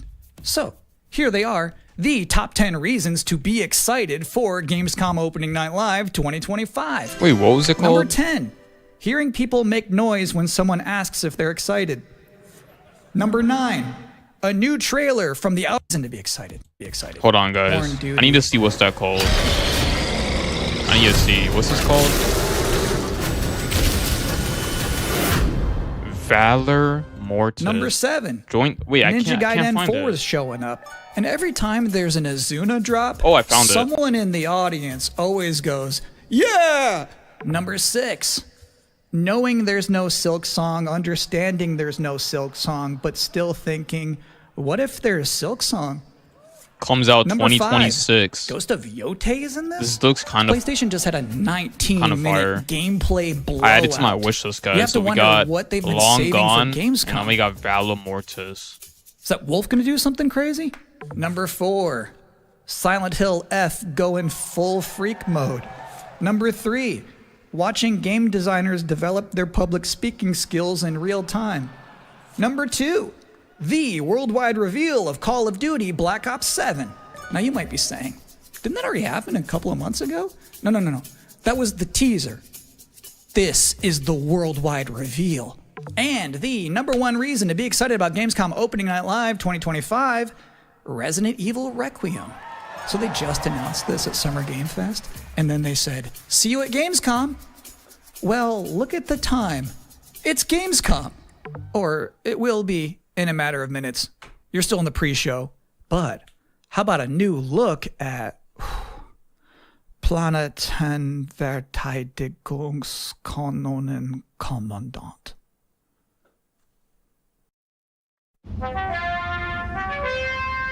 Good morning, Commander. The cooperative state has honored me with the supervision of your well-being. Get you back up to speed before our lives are on the line.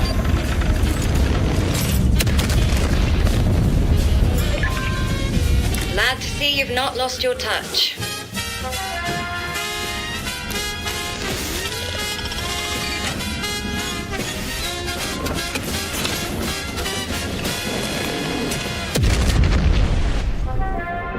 Multiple separatist vessels approach. They wish to eliminate this facility. Destroy them before they do.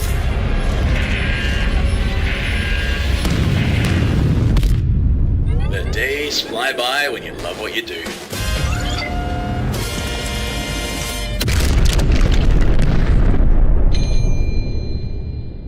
Bro, you guys see my shirt? This is mouthwashing Welcome again to the merch. Gamescom Opening Night Live pre-show. If you're just joining us, there's still plenty of time to enjoy some bonus video game trailers before the big show begins. Here's a freaky one.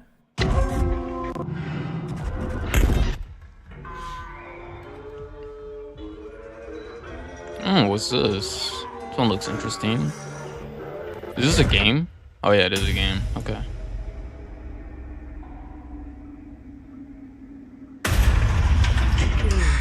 Dude, this looks like Alien Isolation. Similar. Whoa. This looks like a camera game. This kind of looks like Dead Space, similar to that gun right there. At the same time. Oh, these games are kind of good, interesting. You know, we have Valor Mortis, Long Gone, and we got whatever this is. Damn, a lot of cool games coming out. I mean, I'm gonna be streaming, guys, so definitely subscribe. I'm gonna be streaming all these games anyways, so when they come out. Well, maybe not like this one, you know, just an example.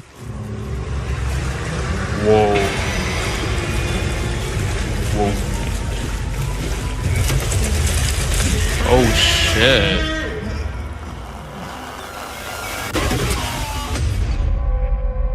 Routine. Whoa. Interesting fact about that game, they actually created that whole environment by 3D scanning the entire bathroom of Jeff Keighley's mansion. Now, we've got 3 more videos and not a lot of time left before ONL begins, so next up, 2 trailers back to back. It's a first-person sci-fi horror set in an abandoned base designed around the 80s vision of the future. We're added to the wish list, we'll see, we'll try it out. Hold on, guys. So we got Long Gone, Valor Mortis, and Routine. I bid you walk the mortal world once more.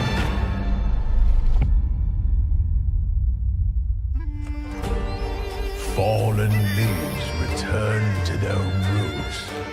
You shall gather the souls that stray. We're going to be streaming all of these games. Let's go when it comes out. rename. Maybe not this one, but you know, I mean. Not one of them. Bro, why do these games look so fire, bro? I mean, even that one was my fate. This might be the best year. When the artifacts can do what brute strength cannot. We got a Bigfoot, what the hell?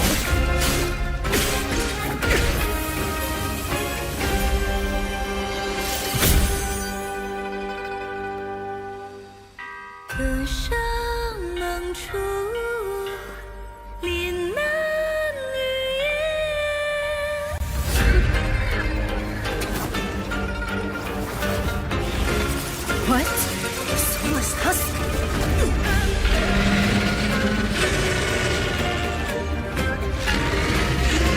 The living cast their dead to flame, and sacrifice ignites the war banners!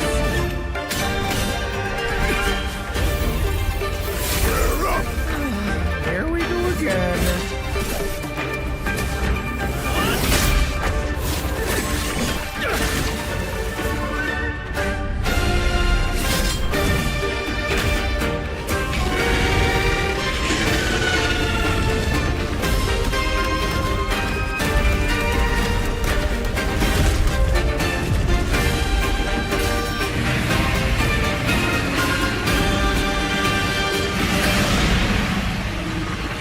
If you know not life, how can you know death?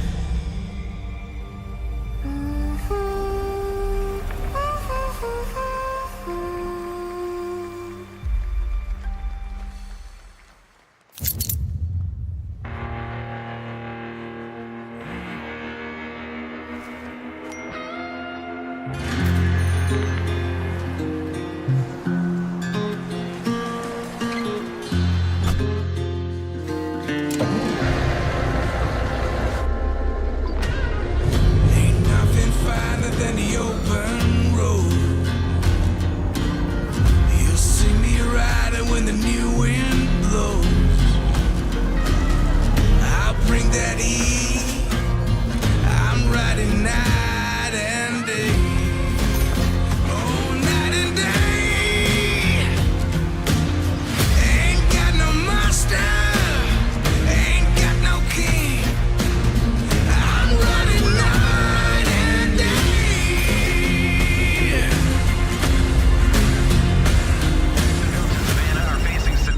Bad news, Deacon. Storm's almost on top of you. I got eyes on it. You can still turn around, you know. Pineview won't hold out. XDC Logistics. They said you were coming. But take care now, you hear? Let's get it done. Ain't got no master. Ain't got no master. I'm gonna show Deacon, you good out there? Deacon!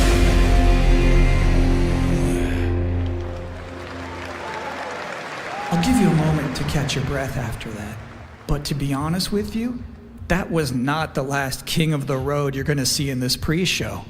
I've got one more trailer for you, a brand new reveal for Sonic Racing Crossworlds.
And that concludes another 10 out of 10 pre-show.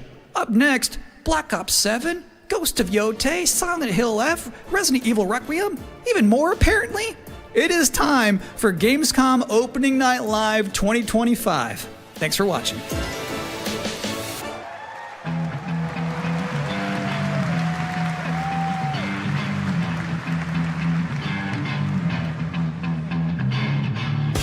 Please welcome your host, the creator of the Game Awards, Jeff Keighley.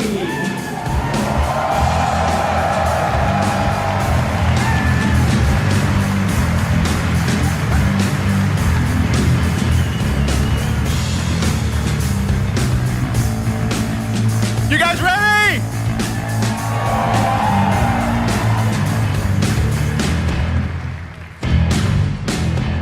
Guten Abend! Welcome to Gamescom! Wie geht das Deutsch? All right. This is Opening Night Live. Hello, everybody, and this is the kickoff to the biggest games festival in the world right here in Cologne, Germany. We've got over 5,000 fans in the hall here at Cologne Messe tonight. Welcome, everybody. And by the end of the week, more than 300,000 people will walk the show floor, which for the first time has more than 1,500 exhibitors. It turns out that E3 didn't die, it just moved right here to Germany. And of course, there are millions more watching live around the world. No matter where you are, we're all connected tonight as one global community to celebrate the art, creativity, and joy of games, from the boldest indies to the biggest blockbusters. Today, the game industry has never been more dynamic. Clever ideas from small teams are breaking through in huge ways. This summer, Peak, a co-op climbing game created by Aggro Crab and Landfall Games, stormed the charts on Steam, and right now I can announce for the first time it has sold over 10 million copies to date. Congratulations to the team. And there's also other fun ones, like you guys have probably played Date Everything, a wild dating sim where you can romance a treadmill or a curtain. It's on Steam right now, check it out. It's sold an estimated 500,000 copies. And all these successes prove something important. Small teams with big ideas can change the industry. And that brings us to one game made by a handful of developers in Australia. For 6 years, Team Cherry has been crafting Hollow Knight Silksong. It is highly anticipated and Steam's most wish-listed game. Well, tonight, I can finally definitively tell you that Silksong is 100% actually launching this year. And behind me, you're seeing some brand new Silksong gameplay, the first extended look since the last trailer in 2022. And starting tomorrow, you guys here at Gamescom can play a demo at the Nintendo and Xbox booths. There you go, Silksong is real.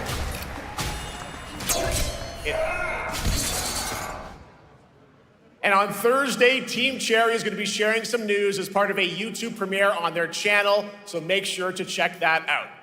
Tonight, we'll give you a first look at this holiday's biggest games, like Call of Duty Black Ops 7 and Ghost of Yotei, plus major news on Prime Video's Fallout Season 2 arriving in December. And later, we'll have a special performance of the music of Claire Obscure Expedition 33, one of this year's most celebrated games developed right here in Europe. Plus, a brand new look at Resident Evil Requiem from Capcom, and the world premiere of the opening cinematic from World of Warcraft Midnight from Blizzard.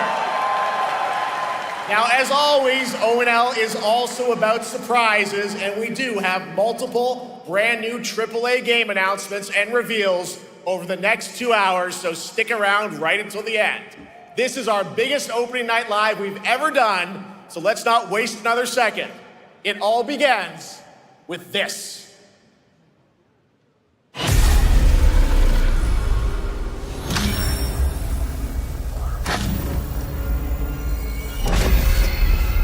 It brings me such satisfaction to see you here. A witness to my work. You will know fear.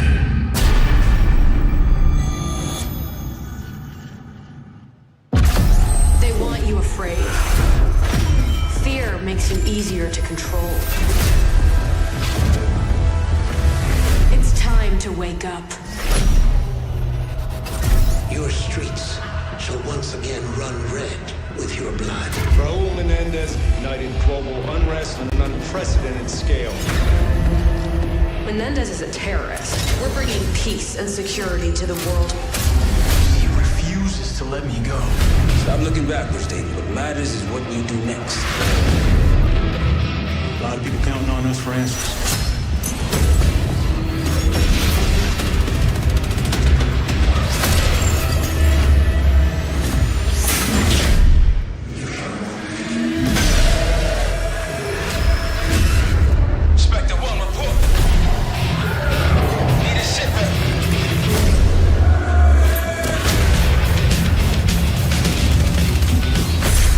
This isn't real. The hell it ain't!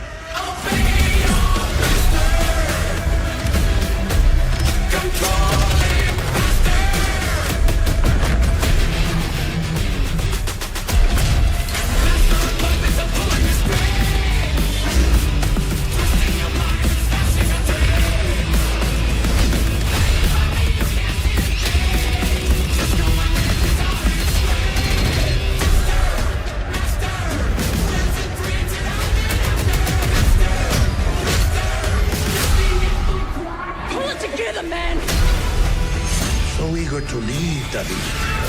Killing the man is a hell of a lot easier than killing the idea.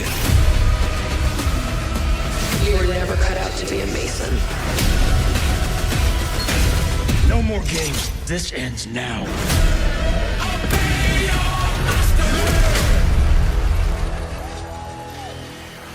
Get the Reznov Challenge Pack when you pre-order now.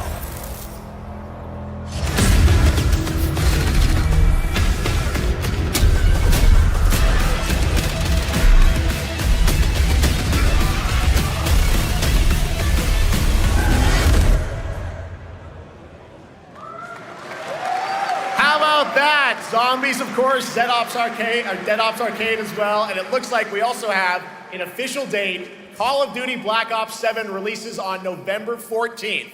And to tell us more, please welcome Miles Leslie from Treyarch and Natalie Pohorsky from Raven to Opening Night Live.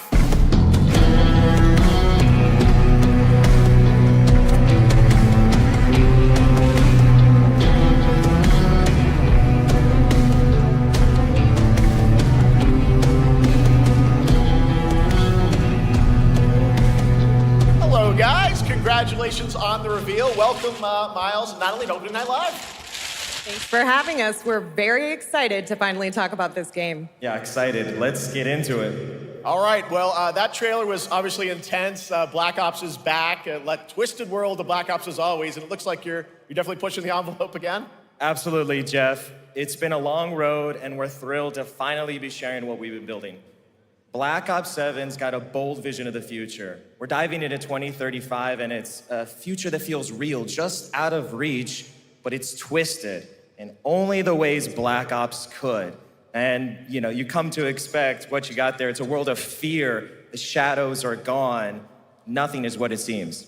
Yeah, 2035 setting. So the question is, we're wondering, how does Menendez, how does this all fit into the Black Ops timeline? Yeah, so we're pulling threads from Black Ops 2 and Black Ops 6, but don't worry, don't get it twisted. This is a beast of its own, Black Ops 7. We're stepping into a world spiraling from the return of Raul Menendez and the consequences of the past. All right, well, I'm curious who the protagonist is, so you can tell us who's stepping into the light in this game. Yeah, David Mason returns, but he is not the same. He's carrying deep scars. Some you can see, some you can't. And he's got a new team with him, and every mission, every move is a test. Now, what makes the story stand apart? Yeah. We're also introducing the Guild. Yes. Important to mention, a global tech force that claims to be humanity's last line of defense against this mysterious threat. And their CEO, Emma Kagan, is a visionary leader with a clear mission, but how she chooses to confront this crisis is often at odds with David and his team. So it's not a battle of good versus evil, it's a clash of philosophies. What kind of future are we building, and who gets to decide? All right, so some deep thoughts there. So yeah, tell us about, how does this story stand apart this time? It's the characters. Okay. So the story is about identity, memory, and consequence. And we've crafted this cast like pieces of a puzzle. So each one has a reason to be there, and each one brings something unique to the table. And we've also got our central city of Avalon, which is more than just a backdrop. It's a living, breathing space that evolves with the player. And it's also where our story roots take hold. All right, well, one thing we want to talk about is gameplay, and I understand you're doing a co-op campaign for this one? That's right. From the start, we wanted to make a bold change with the campaign. Black Ops 7 can be played solo or up to 4 players. It's a shared experience, and every mission has been handcrafted for variety. Tone, pacing, gameplay location. You're going to be running on the rooftops of Japan, exploring the Mediterranean coast, and then diving deep into the human psyche.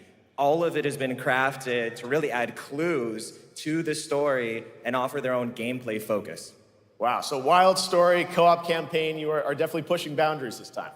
Yes, we are. Black Ops 7 is all about innovation across the entire game, and not just in gameplay, but in how we tell stories, how we connect players, and how we build worlds.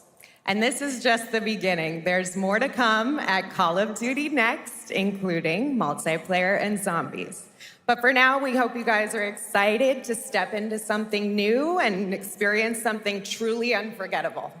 Amazing. All right, Call of Duty Black Ops 7, thanks so much, guys. And now, here's a behind-the-scenes look from the rest of the Call of Duty development team. Thanks, guys.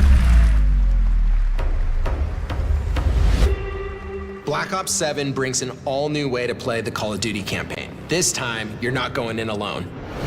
You have the option this year to play solo or up to 4-player co-op start to finish. You can bring your friends, you can make some new ones, and there's a whole bunch of adventure even after the story.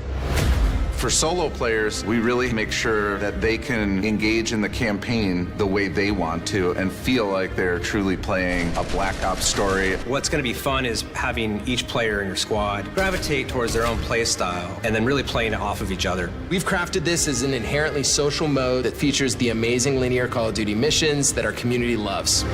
Mission variety is at the core of the Black Ops 7 campaign. The pacing shifts between high-intensity combat, stealth-driven objectives, and deeply psychological sequences that challenge your perception of reality. Avalon serves as the narrative's anchor throughout, but the campaign stretches far beyond its borders, both geographically and thematically. It's dynamic and full of opportunities to explore, experiment, and experience the story in new ways. And in the culmination of the co-op campaign, we're unleashing something bold, the endgame. It's a proving ground to put everything you've mastered throughout the campaign to the test. The endgame is a brand new PvE social experience where you and your squad will need to survive overwhelming odds, adapt under pressure, and break the rules of what you thought a campaign could be. Each run is a new step in your power journey as you wield personalized abilities and face unexpected challenges. And here, all of Avalon opens up. It gives us a lot of freedom to have some fun with the gameplay mechanics, player movement. Players really can turn the map into their playground. This is your chance to explore the world beyond the mission.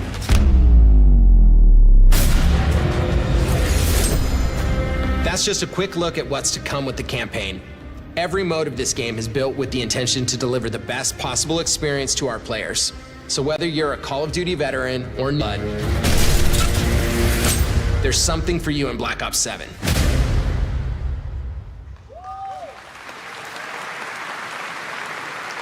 All right, for much more on Call of Duty Black Ops 7, make sure to watch the full-length Black Ops 7 Direct and tune into Call of Duty Next on September 30th.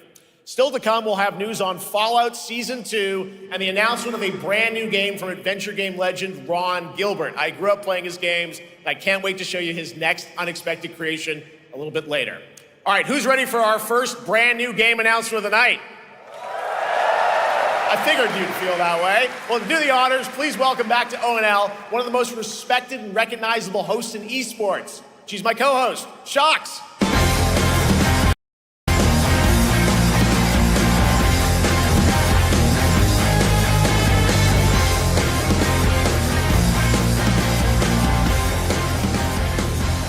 Hi everyone, thank you so much, Jeff. It is so great to be back here at Gamescom and ONL. I just had so much fun last year that I had to run it back. And let me just say, we have an unbelievable show for you tonight. And now, without further ado, it's time for our first new game announcement at ONL. Please enjoy. Our gods have forsaken us for fear of the coming darkness consumes all but you, lamp bearer. Something stirs within you, something ancient, powerful, hungry. So I ask you, will you harness this darkness within and deliver unto our so-called lords retribution?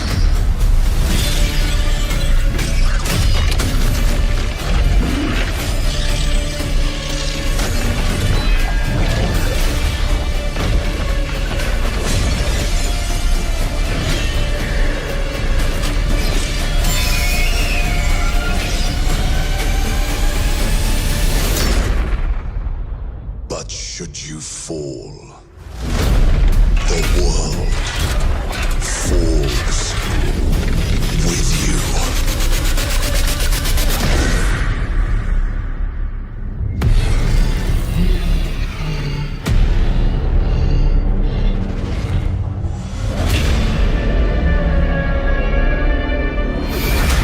Lords of the Fallen 2.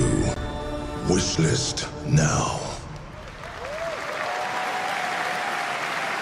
Wishlist now. All right, Lords of the Fallen 2 is official, set 100 years after the last game as a fragile veil between the living and the dead begins to tear. CI Games promises a sequel that's bloodier, faster, and more brutal than ever. With more aggressive combat and new boss battles, your first look at gameplay will arrive later this year. All right, now for something completely different. This next game won Game of the Year at the Game Awards and comes from one of the most celebrated studios on the planet. Next year, it's making the leap to become a major anime. And tonight, we're breaking the news with your exclusive first look.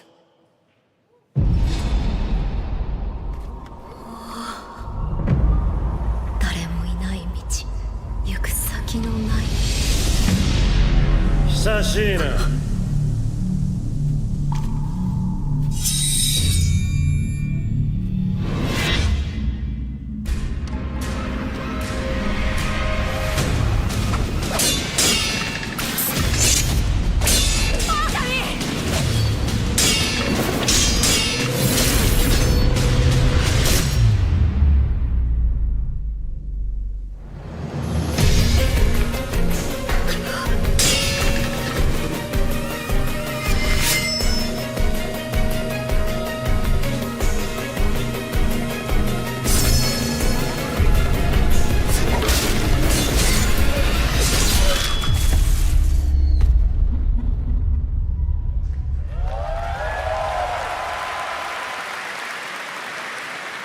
Looks awesome. All right, we're just getting started. Our next new game announcement stars a hero who needs no introduction, a true legend of justice and gadgets.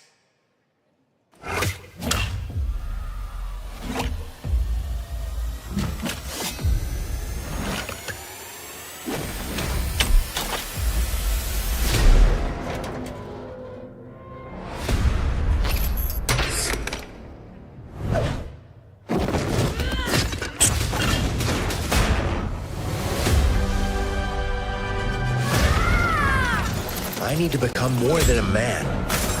I need to become a symbol. What did you have in mind?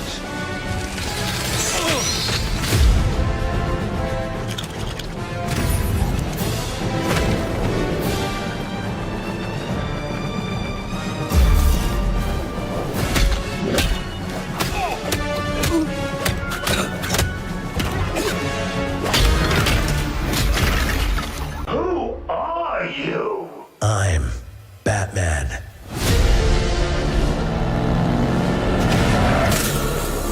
Why so serious? You want to get nuts? Let's get nuts. I'm allergic to nuts. Who's the man behind the mask?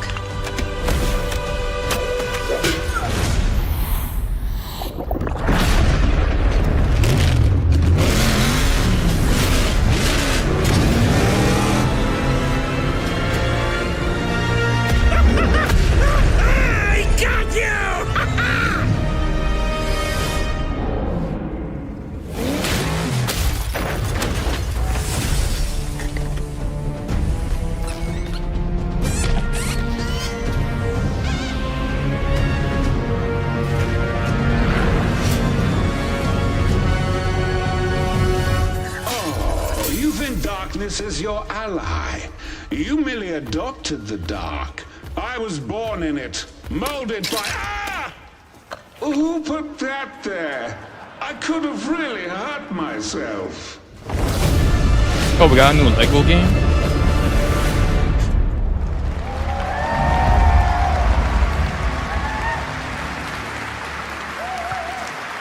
Batman Legends. The Bat is back. Please welcome the head of Lego Batman development team, Jonathan Smith.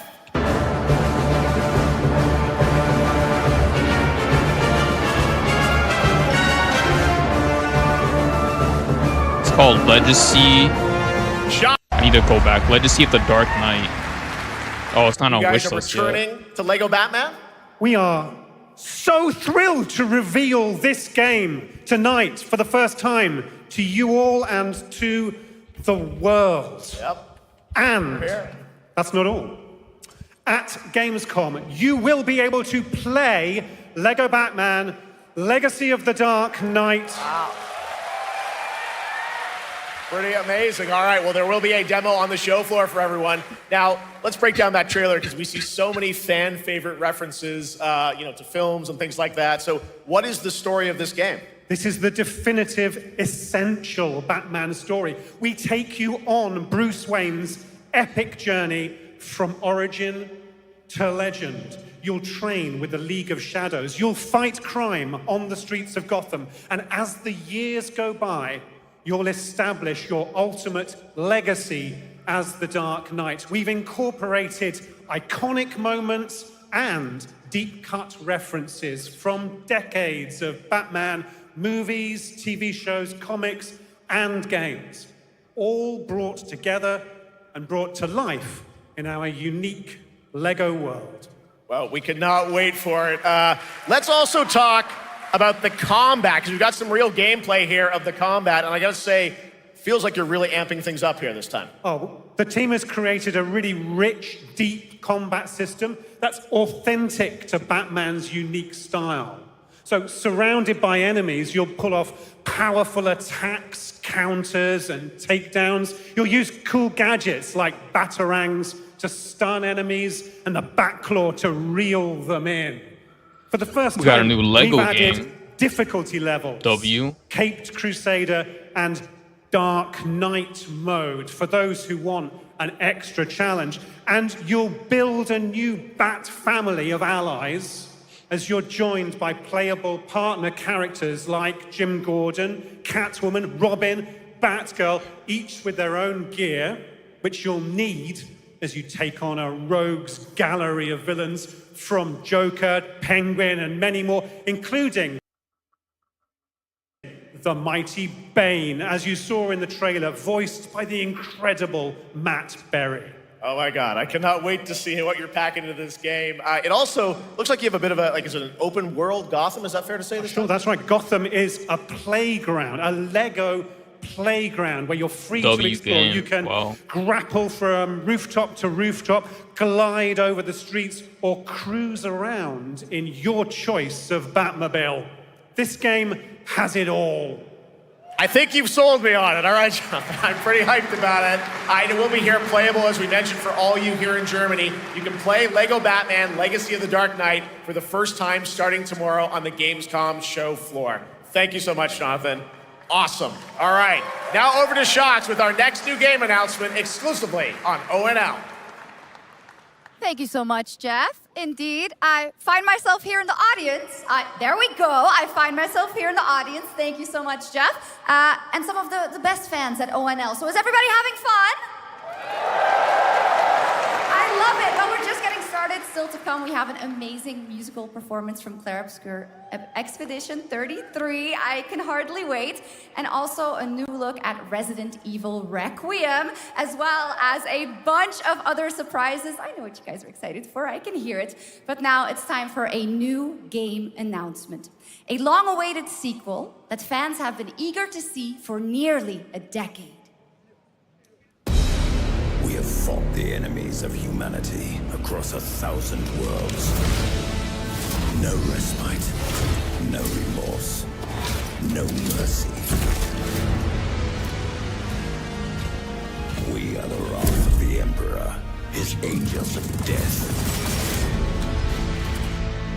But the Imperium lies broken, its armies scattered and reeling. Our foes rise to drag us down, and the galaxy has been torn asunder. On the world of Cronus, we make our stand. We are the Blood Ravens. There is no victory to claim here. Only vengeance to enact.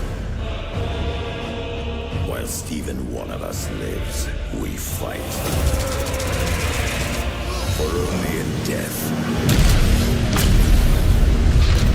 does duty end.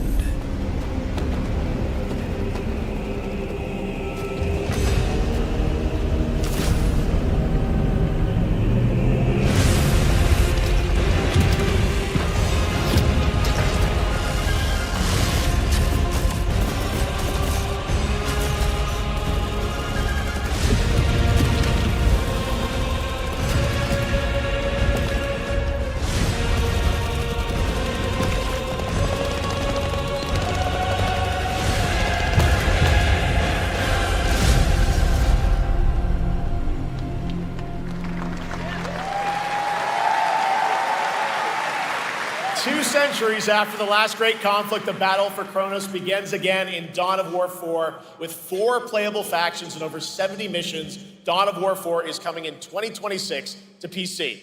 All right, now it's time for an unexpected update from the Monster Hunter Wilds team about a very special crossover event.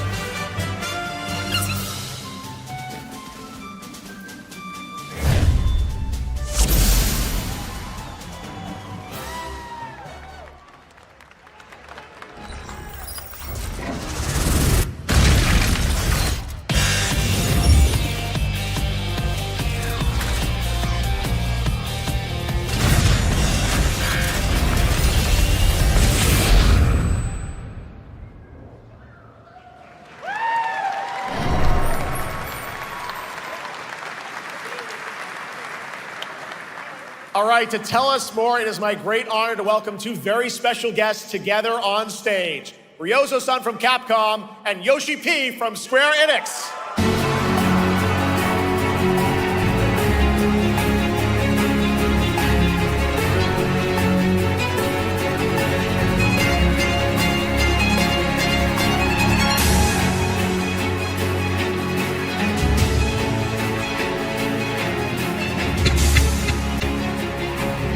Mana will translate for us.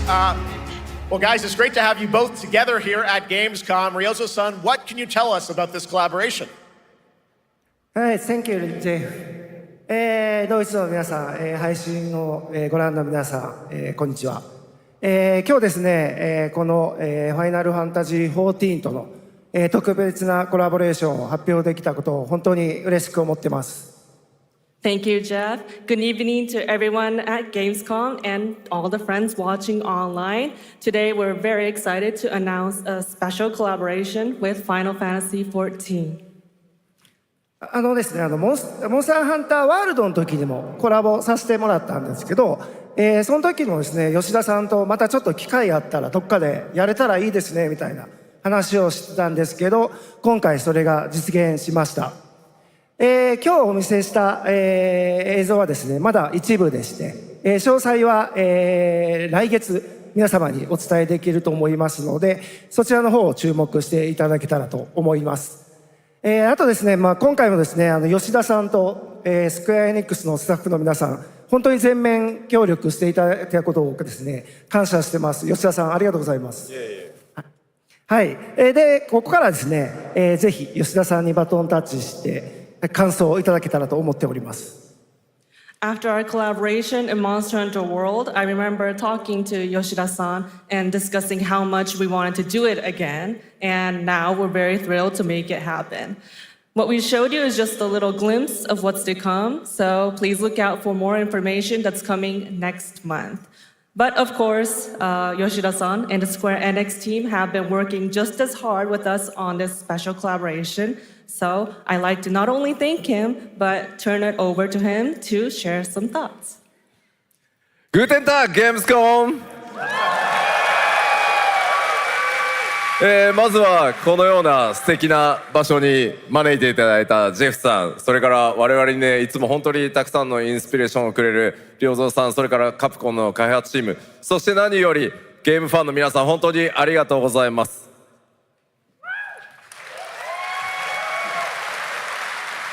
Guten Tag, Gamescom. First of all, I'd like to thank Jeff for having us here and Ryozo-san for all the inspiration, the Capcom team for working on this special collaboration, and to everyone enjoying our games. Thank you so much. 今、良三さんの方からもちょっとご紹介いただきましたけど、モンスターハンターワールドの時にもご一緒させていただいて、今回それに引き続き第2弾ということで、モンスターハンターワイルズとも、我々クロスオーバーと呼んでですね、全面協力して、コンテンツ開発してきました。As Ryozo-san mentioned, we worked together on Monster Hunter World, and we wanted to make it happen again, and it's happening for Monster Hunter Wilds. We would call it a crossover, and we're very happy to make this happen with all of our efforts joined together. もちろんクロスオーバーですので、ファイナルファンタジー14側にも、スペシャルなバトルコンテンツご用意しております。今日は先ほどねティーザートレーラーとして、モンスターハンターワイルズ側の映像を見ていただきましたが、我々もちょっとだけ映像をご用意してきました。Since this is a crossover collaboration, not only Monster Hunter Wilds, but Final Fantasy XIV would also be having a special collaboration content inside it. Outside of the trailer we just saw, Final Fantasy XIV has also prepared a short trailer to show you what you can get. Wow, all right. Well, thank you so much. Ryozo-san, Yoshida-san, here's the trailer.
Something brought us back to this place.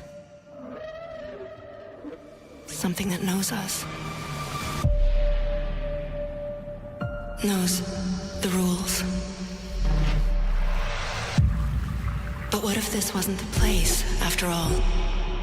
Look around you. They can see you. Do you believe this is real? This isn't a game. It's a test. But do you ever ask yourself, what are we here for?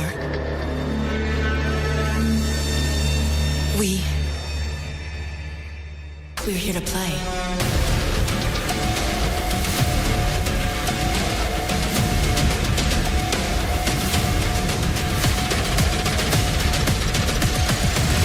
Are you ready to play?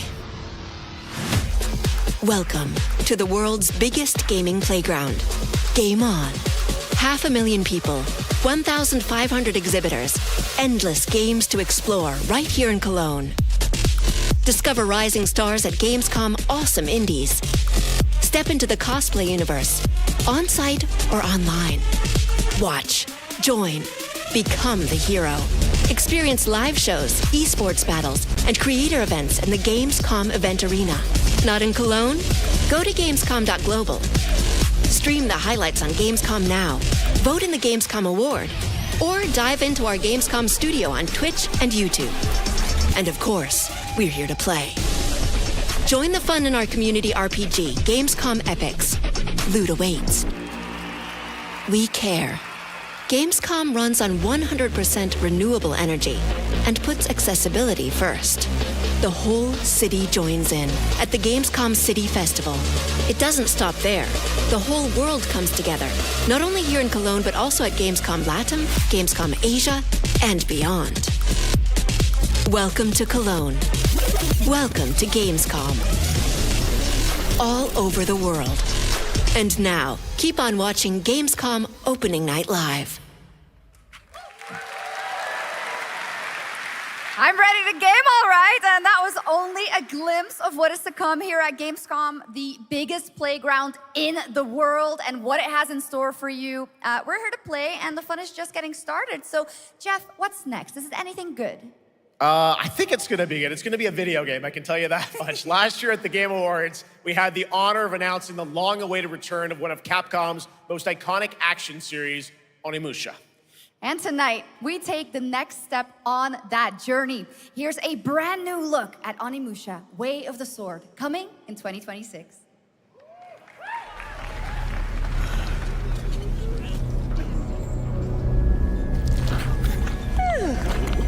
Where are my manners? Hello there, fallen samurai. To think something like this was right under the city.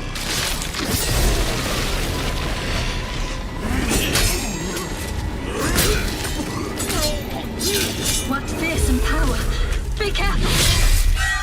Oh, righteous! And after everything you and your awful kind put him through, too. Were you feeling left out? Here, let me show you something to cheer you up.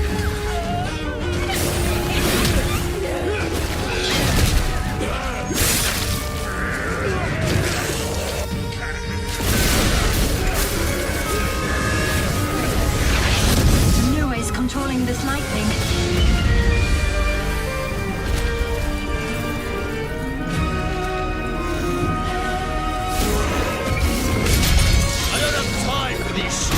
Games. Oh, I'm terribly sorry. Anyway, do enjoy.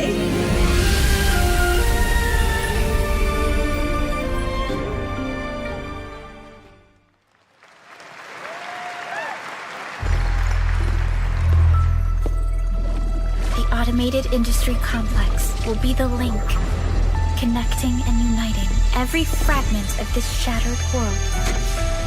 This is the driving force that will keep us going. Continuous improvement is essential for keeping pace with advancements in technology.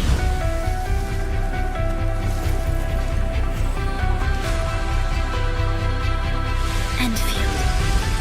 We don't simply talk about our dreams. We do what we can to make them a reality. All operators accounted for. The team is ready for the mission.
one other matter.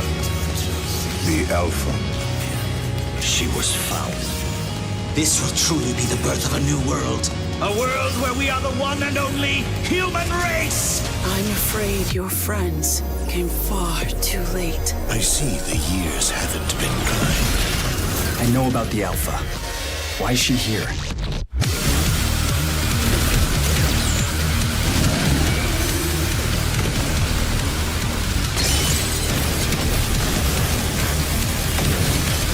Damned outers. You tore my heart out when you took him from me. Now it's your turn to suffer! Stay alert now! Hand over the Alpha and let us end this war.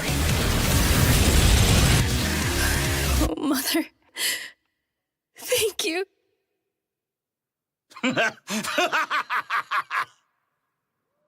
Your sole directive is to now serve and comply. Do you comply?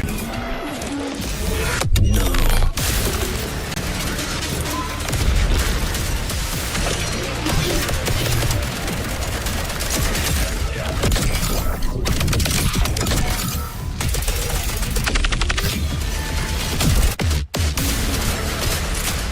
A way out is here.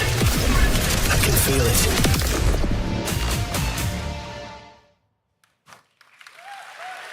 You guys having fun so far?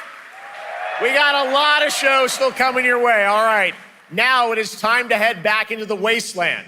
We're talking about the TGA award-winning Fallout series based on Bethesda's legendary RPG franchise. Season 1 earned universal praise for its tone, storytelling, and original characters, not to mention how faithfully it brought Bethesda's game world to life. Well, later this year, the series returns to Prime Video for Season 2. To tell us more, please welcome to ONL some very special guests. Series executive producer Jonathan Nolan, executive producer Geneva Robertson-Dorrit, and stars Ella Purnell and Aaron Moten.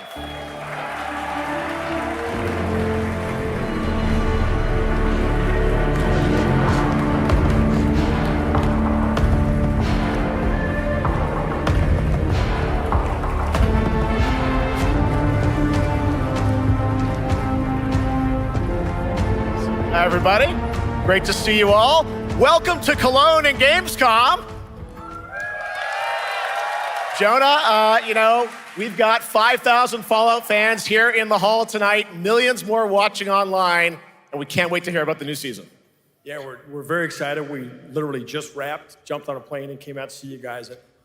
Gamescom is actually really kind of where it started for us, the journey on this show. It was 2 years ago. We asked Todd Howard to come here and show the very first footage that anyone had seen anywhere of the first season. We didn't come because we figured if the reception was negative, we'd just blame it on Todd. So we're back, and given that history, it's that much more disappointing that we didn't bring any footage to show you guys. Well, let's talk a bit about Season 2. As we see behind us, it looks like we're headed to New Vegas, right, Janelle? Yes, Lucy and the Ghoul ended last season dealing with a lot of family troubles. So we thought it would only be right to send them to the most family-friendly town in the wasteland to go deal with their shit. And along the way, we're really excited to take them all to some of our favorite locations from the game. Oh my God, yeah, it's such a classic game, and we're very excited to see what you have in store for us for Season 2. Ella, it's great to see you again. Thanks for coming out to Cologne. Hello. Last time we saw you was at Game Awards when Fallout won Best Adaptation. You were up against yourself in Arcane, and you won for Fallout. Congratulations. We want to talk about Lucy's journey in Season 2. How do you think her exposure to the Wasteland is going to sort of affect her Vulture sensibilities this time? Yes, the question is, what is she gonna do when she finds her dad?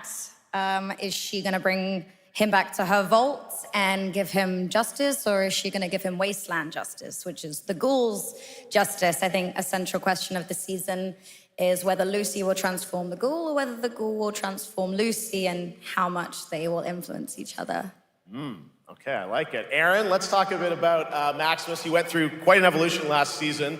Now that Lucy and Ghoul are kind of heading to New Vegas, tell us about Maximus. How does he get deeper into the Brotherhood of Steel this season? So deep. Yes. So Tell deep, us more. Jeff. Yeah, when we first met Maximus, all he wanted was to be a knight. And now, in very Fallout fashion, it's a little bit of a careful what you wish for moment. So here he is now with his newfound status, trying to make the world a better place in extremely, or I guess deeply flawed society. Yes. Yeah. All right, well, we cannot wait to see what you guys have in store for season 2. Let's talk a bit about Ghoul. Can we expect more sort of Cooper Howard flashbacks as well in season 2? Yes, absolutely. Cooper Howard and the Ghoul, played by the amazing Walton Goggins, definitely coming back. We have so much more to do. Obviously, we ended the last season with Cooper Howard dealing with, I think, a very common marriage problem. What do you do when you find out your spouse is planning nuclear war? And so he's going to figure that out. And as he does, he's going to uncover a greater conspiracy with huge implications for the Wasteland. All right, well, we'll look forward to seeing how that unravels. Now, season 1, of course, was known for amazing original characters that you guys built in the Fallout world. We thought that was so cool. But now that you're diving a little more directly into New Vegas, I think the fans here want to know, are we going to see any more direct ties to the video game and characters, locations in this season? Well, we're super proud of the original story that Geneva and Graham are telling. But there was one character in particular from New Vegas that I was really excited at the possibility of seeing a little bit more from. We're writers, we're no good at describing this stuff. Maybe we should, pictures worth 1,000 words? Oh. I think so. Okay, all right. Well, it sounds like then we might get to hear a little bit more Seal of season 2. Is that possible tonight? Well, I don't know, Jeff. I heard you like world premieres. We like those, right, guys? Right, Gamescom? Gamescom. All right, Gamescom. Here's a world premiere of our teaser trailer for season 2 of Fallout, streaming this December on Fallout Prime Video all over the world. Amazing. All right, let's check it out. Thanks so much, guys. Here we go.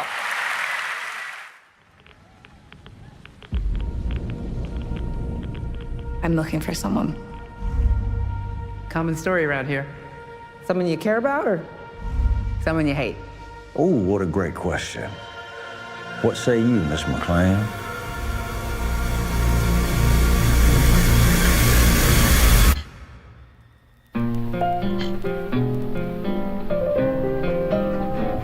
Why would my dad go to Las Vegas?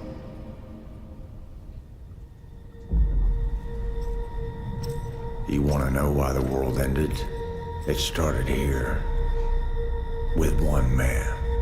It's all over, but the cry. Cooper Howard, star of the silver screen. Like yourself, I am the very best at what I do. But and what I do is I know everything.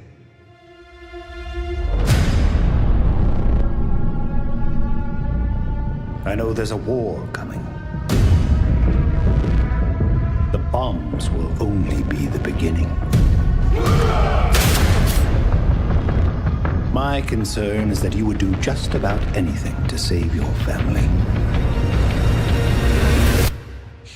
I think you are actually quite a violent man. You just don't want to kill me yet.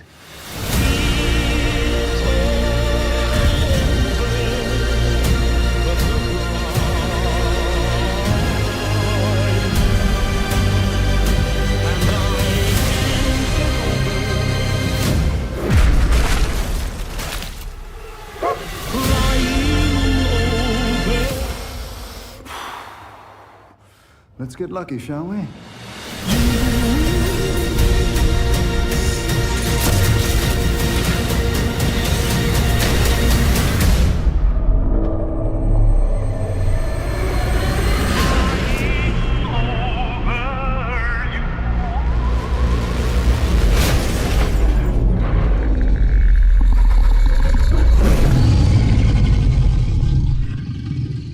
I defer to you about what to do in this situation.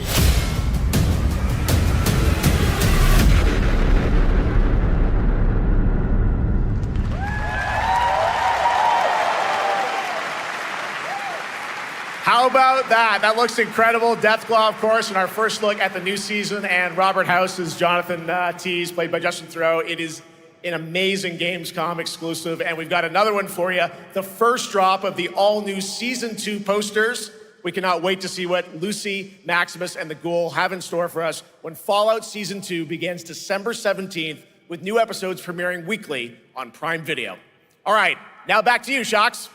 Thank you so much. That looks so awesome. I can't wait. But last year, Indiana Jones and the Great Circle was acclaimed for its incredible gameplay and story. And next month, the adventure continues with The Order of Giants, a story expansion with new puzzles and foes. Here is your first look at the gameplay and a special announcement.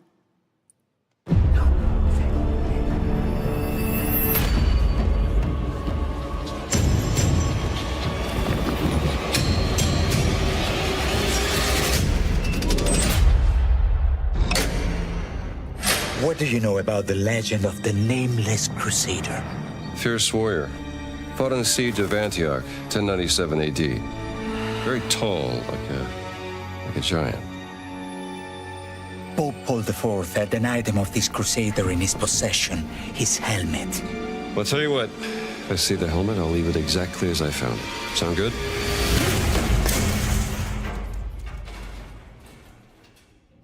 Oops.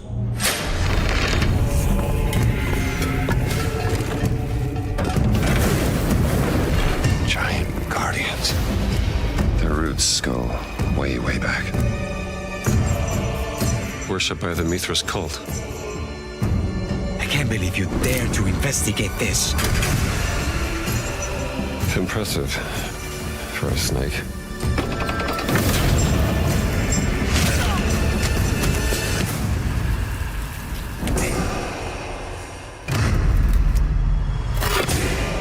It says Semper Vivus, always living. Not dead. He's not in a tomb.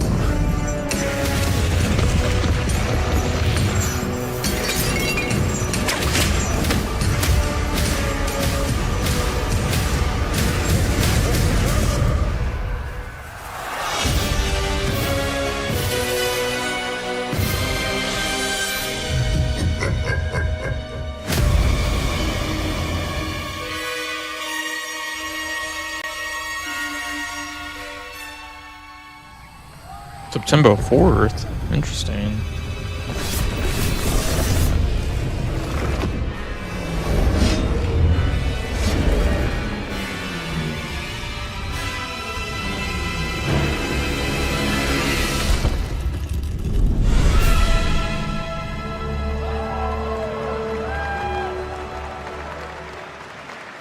Nintendo Switch 2 coming. Indiana Jones and the Order of Giants is coming Gotta on add that. September 4th. We got And Valor, as we just announced, Long Gone, it will also Routine, be released Indiana on Nintendo Jones. Switch 2 in 2026. Yeah, you can clap. SpongeBob. Dude, we got so many games. Let's step into the Oh my world God. of Deadpool. First announced at Summer Game Fest, here is the latest trailer for Deadpool VR, which reveals more of the villains and the release date. My massive, galaxy-spanning streaming network is expanding. Nice imagery. To score eyeballs, I need talent. Now that is efficient exposition. The biggest, baddest bastards recruited across time and space. They require persuasion. Look who it is. Spyro Gyro, a deluxe portal for two, if you please. Adoring fans will be watching your every move.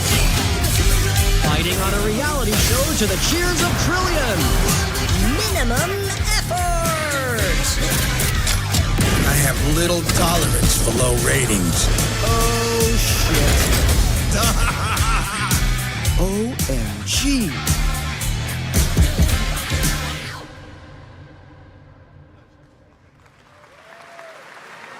Yeah, that's right. Mojo is in Deadpool VR 2, voiced by John Leguizamo. Now, on to this next world premiere.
The World of Tanks Update 2.0 lands September 3rd. This is the biggest update in the game's history, featuring 16 Tier 11 tanks and tons of new and upgraded features.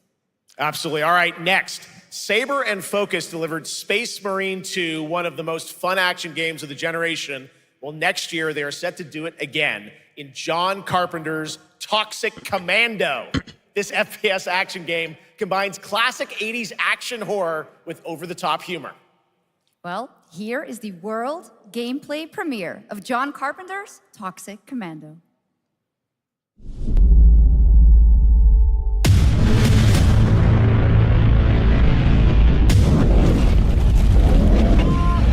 Next step, improvise.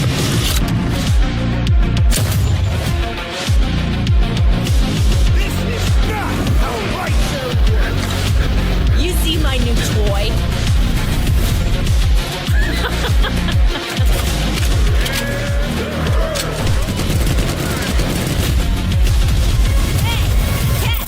Liar, liar, zombie on fire. Best power ever! Oopsie! They're wrecking our ride. Could use some help now. I need some first. Can you all please cover me? Whatever works.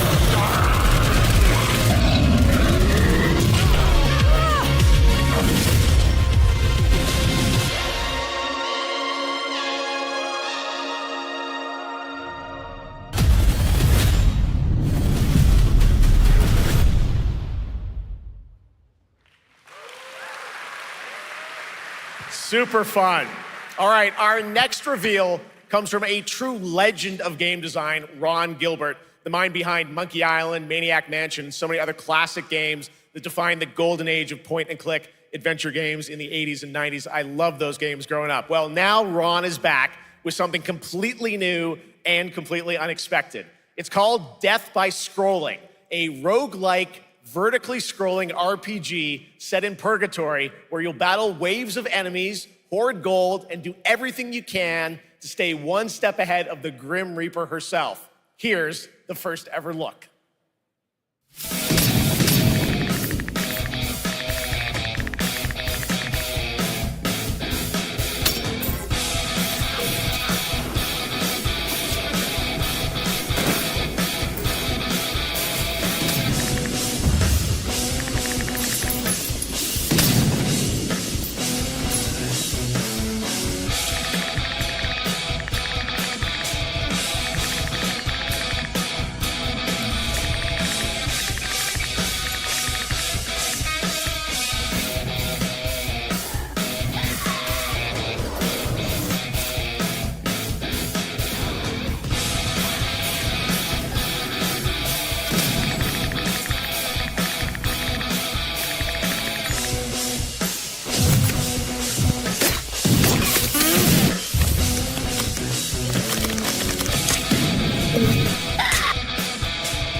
It's very fun. I've actually been playing this game over the past few weeks, and trust me, it is dangerously addictive. The screen, as you can see, never stops moving, so you're constantly on the move fighting to stay alive. A really fun game. Make sure to check it out. All right, now onto a studio known for its unforgettable storytelling. Back in 2019, the groundbreaking RPG Disco Elysium took home 4 Game Awards. Since then, Zaum, the studio behind it, has been through a host of changes, but tonight, 6 years later, those who now make up the studio are ready to give the world the very first look at their next CRPG. It's a dive into the shadowy world of espionage, where the truth can be stranger than fiction, and every failure isn't the end, but the start of a new path. I once knew a spy. Brilliant, relentless, magnetic.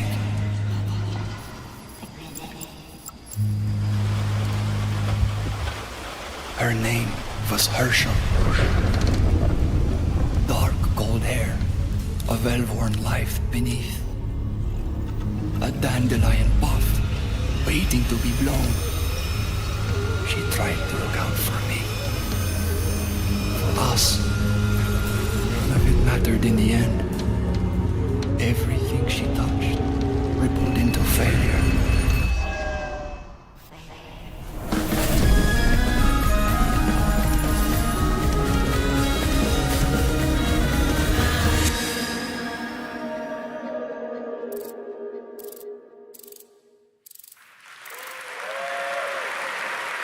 Now, let's talk about Gamescom Cares, our platform for responsibility projects here at Gamescom that we hold very close to our hearts. This year, we are giving the stage to highlight one of the many great initiatives. It's dedicated to all the games promoting democracy. We invited a developer to learn more about it, and I'm here with Jörg Friedrich, CEO of Paint Bucket Games from Germany. Hello, tell us about the game you made, The Darkest Files. Hi, thank you.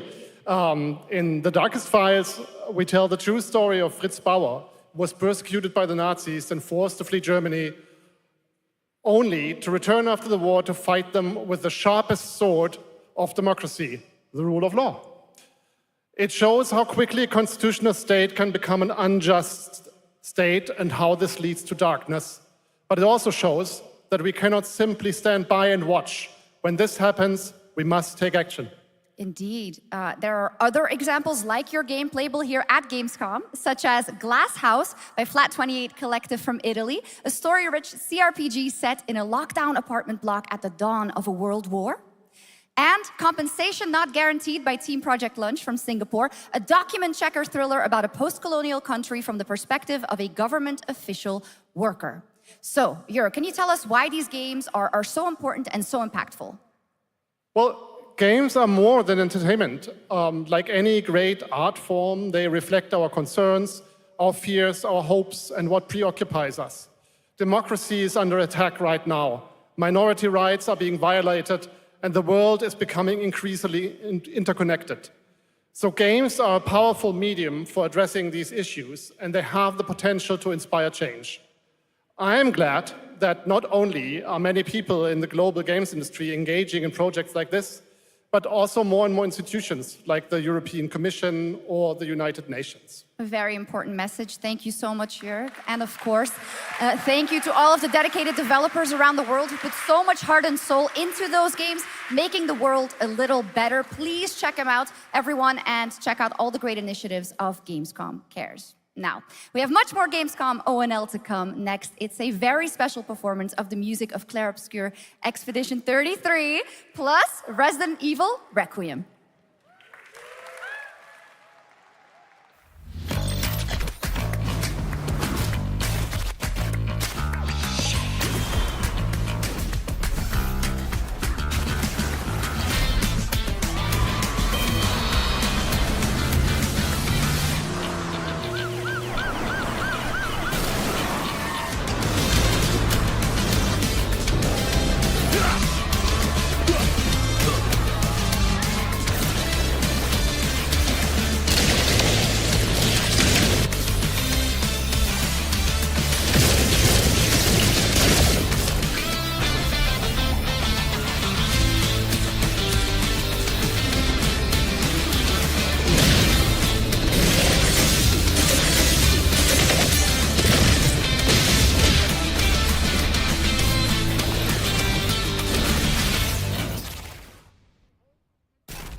You're just a part of my life,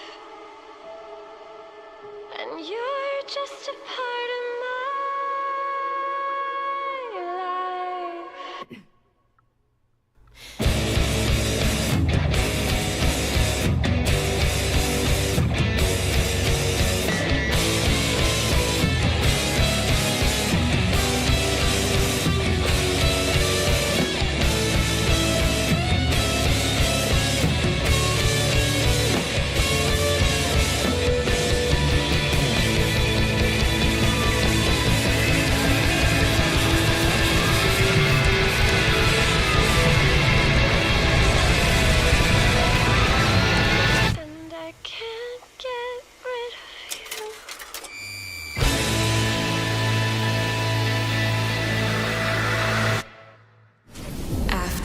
ageless slumber. The primal flow awakens once more.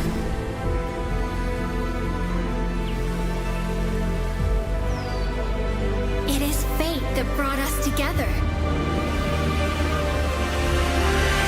Shisha, such a pathetic place.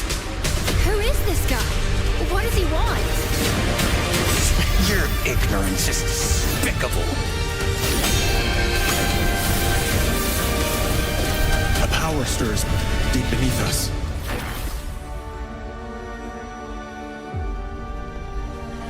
Whatever's lurking, it's behind this gate. The ground is shaking! It's people!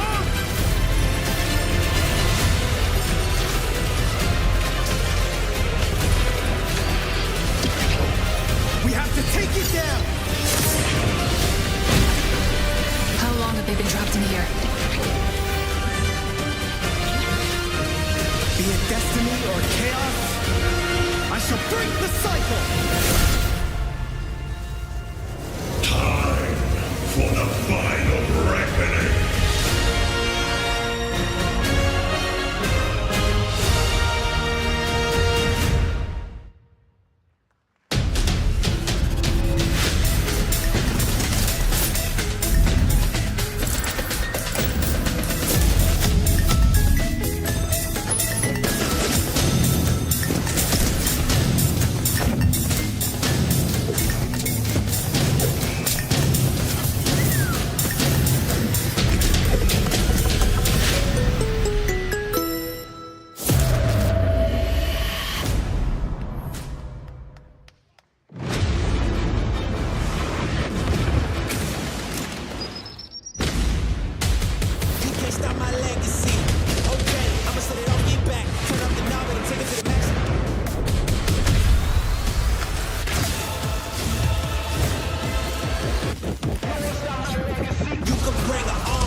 You just got a fresh look at Delta Force, which launches today on PS5 and Xbox. And the best part, it is free to play. Now it is time for something truly special and one of the most requested moments from our community this year. Earlier in 2025, Clair Obscur Expedition 33, the debut title from French indie studio Sandfall Interactive, captured hearts with its stunning Belle Epoque-inspired world and unforgettable style. Absolutely. This is a very special game, and tonight we wanted to bring that world to life right here on stage at ONL with a special acoustic performance from the game's soundtrack. Please join me in welcoming, for their first big live performance ever, the composer of the game, Laurent Testard, and vocalist Alice Dupont-Pissier, performing Alicia from Clair Obscur Expedition 33.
We got a lot of good games we're going to be streaming that are going to be coming out.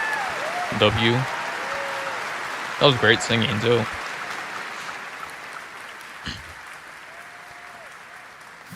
It was absolutely beautiful, absolutely amazing. Thank you so, so much. And we have so much more opening night live right after this.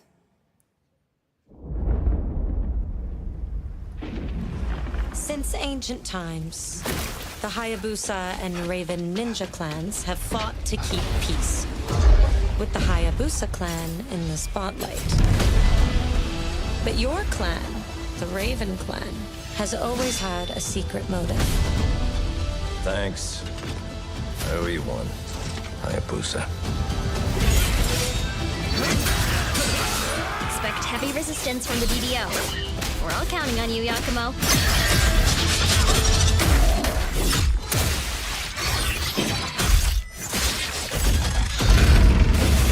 Yakumo, just focus on the hostiles for now. Understood.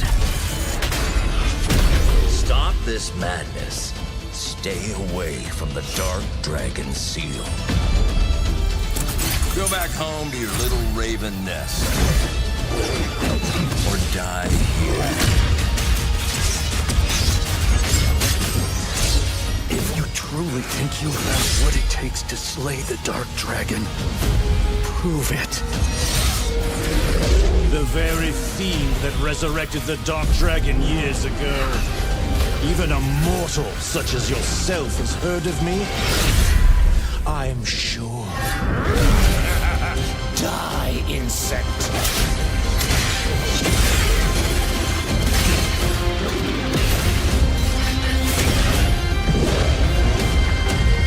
Please, don't kill him. The whole world's at stake.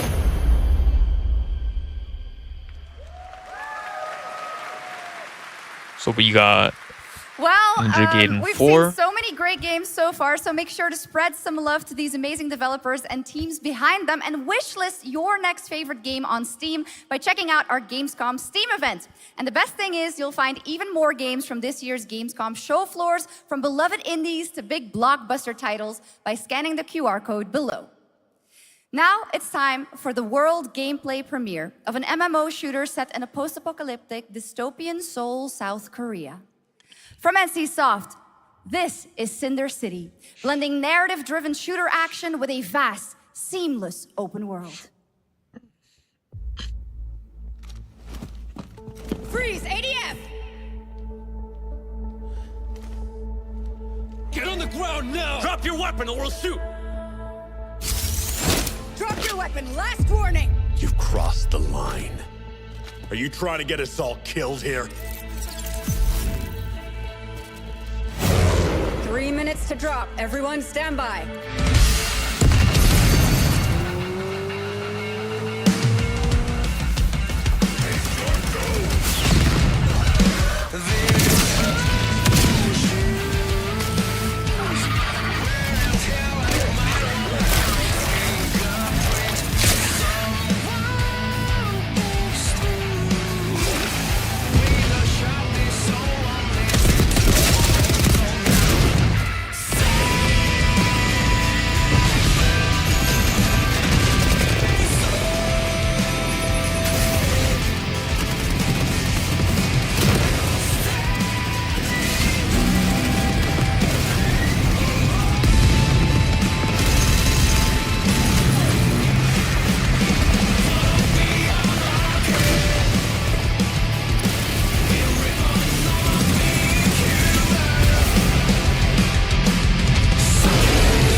That's not all. We've now got a second brand new game from NCSoft.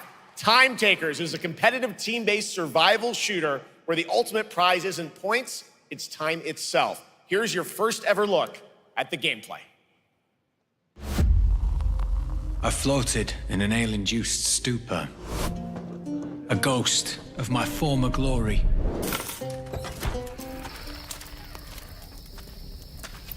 Until one day when I was stabbed. Yes, like that. I thought I died. Instead, I was given a second chance in a strange world, alongside rogues from across the timescape. Hello. Hi. How you doing? I'm fine. I'm a boss. Get it right. If you don't think, say And we were promised to fix our past. I guess that's what we're here to do. what it going with no FAS like that? See, oh, you don't seem like that. Body right face, ooh, yeah, you like that. Oh, you like that? Yeah, you like that. Oh, you like that?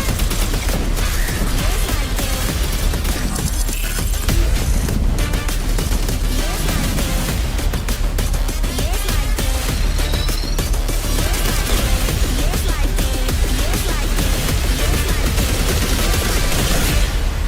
that. Yes, like that. Yeah, you like that.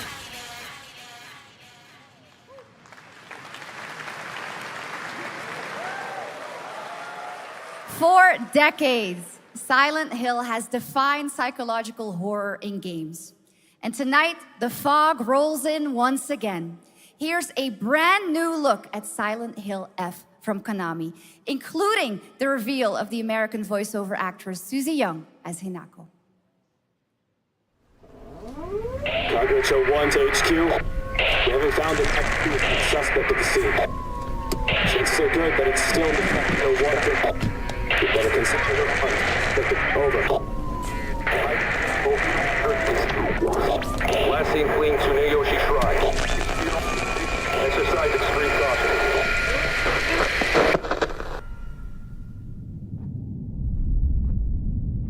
You saved my life and laid claim to my soul. In turn,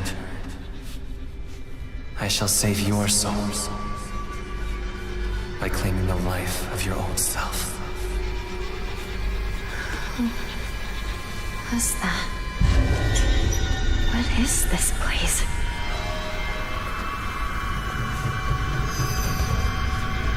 This way.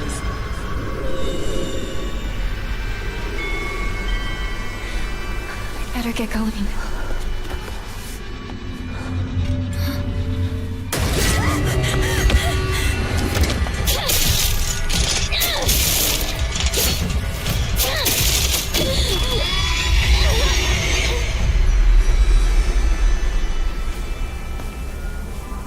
A good day is always an extraordinary day. An extraordinary day isn't always good. With that in mind, today's a bit too extraordinary. So this is where you are. I wondered where you had gone. You need to start getting ready. It's time to say your goodbyes.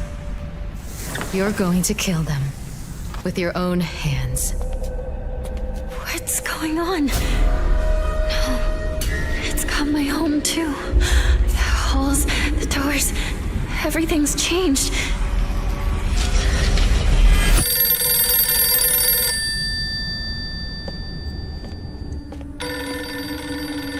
Tell me, who are you? Please. Just die.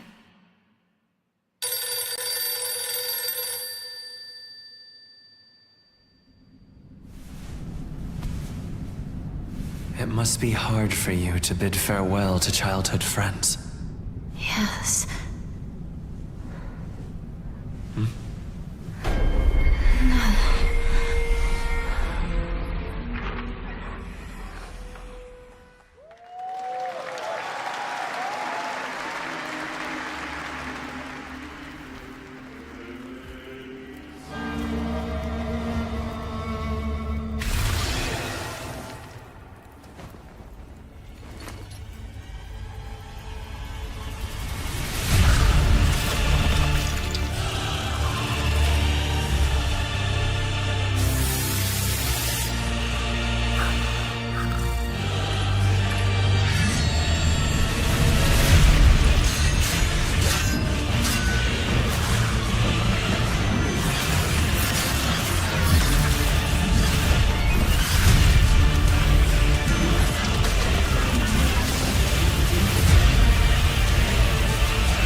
This is the Traveler, an agent of a shadowy faction known only as the Collective. And in Kronos the New Dawn, you'll step into their role. From Polish horror powerhouse Bloober Team, nominated last year at the Game Awards for their Silent Hill 2 remake, comes a bold new vision of survival horror. In this world, the dead don't stay dead. When they find each other, they merge into something far more terrifying. Launching September 5th, here's your brand new look at Kronos, the New Dawn.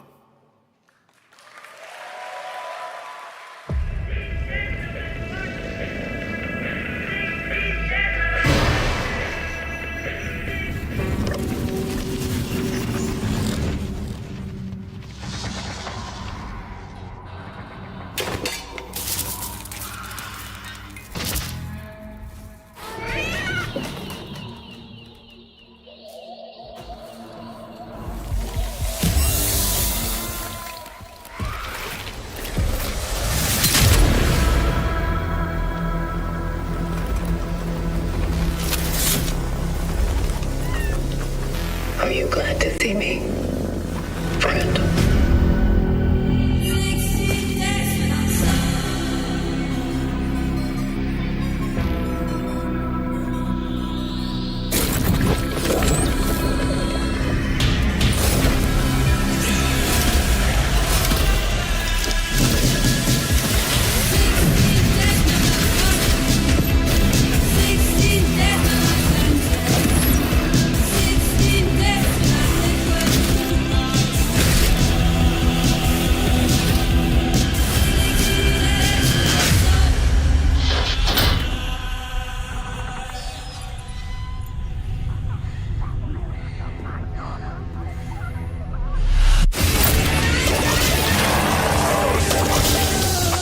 Stay calm.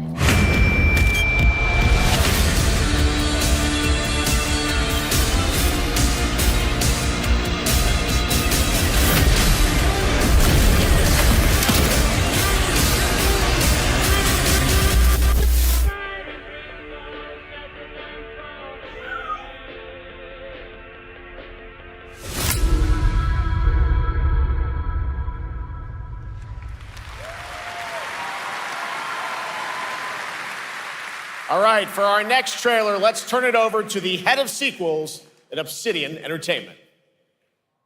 Guten Tag, Gamescom. Look at this.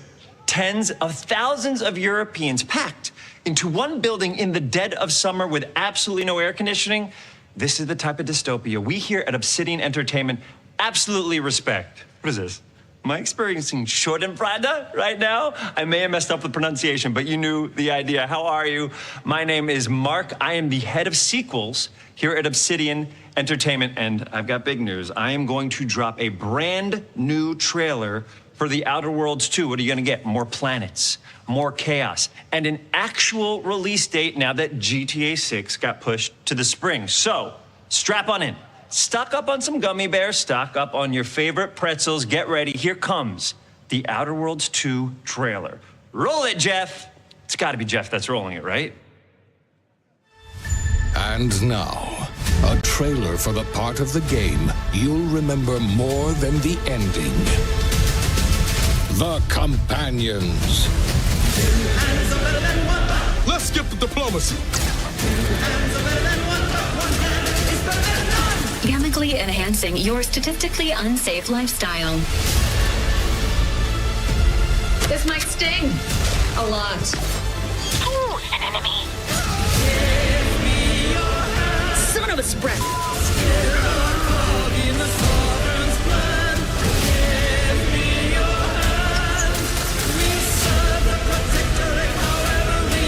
Be grateful you're not on fire.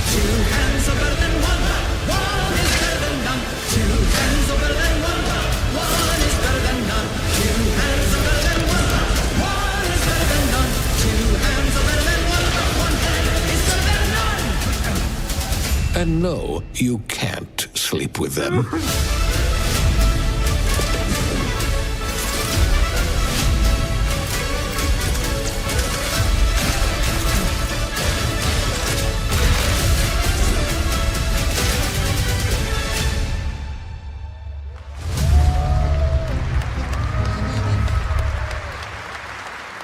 Lots more to come here at ONL, but now a first look at Inzoi Island Getaway with Inzoi's first and free DLC, which is coming tomorrow.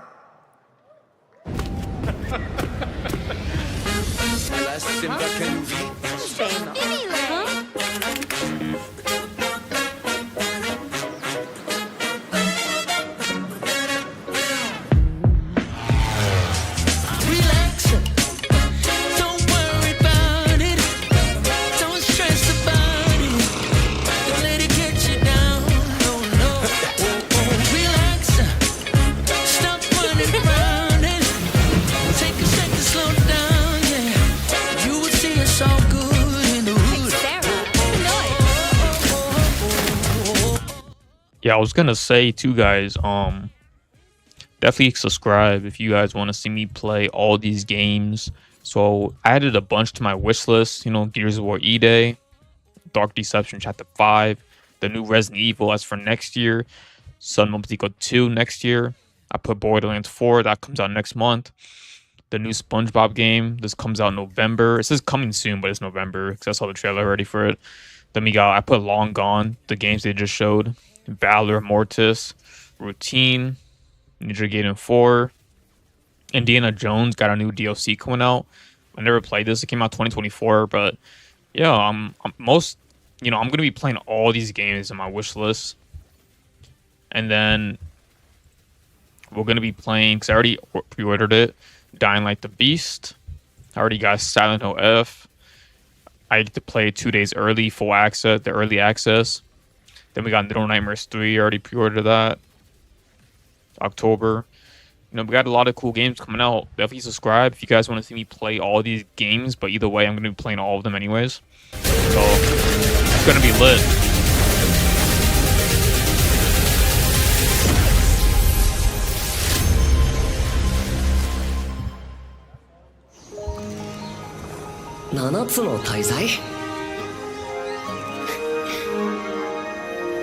あいつらとの冒険は騒がしくて大変だったけど、なんとかなってよかったな。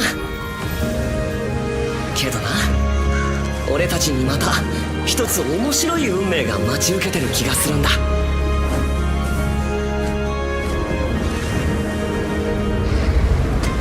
多分楽な冒険じゃないだろうな。この広い世界にはたくさんの試練もあるはずだ。だけど俺たちが力を合わせれば乗り越えられるさ。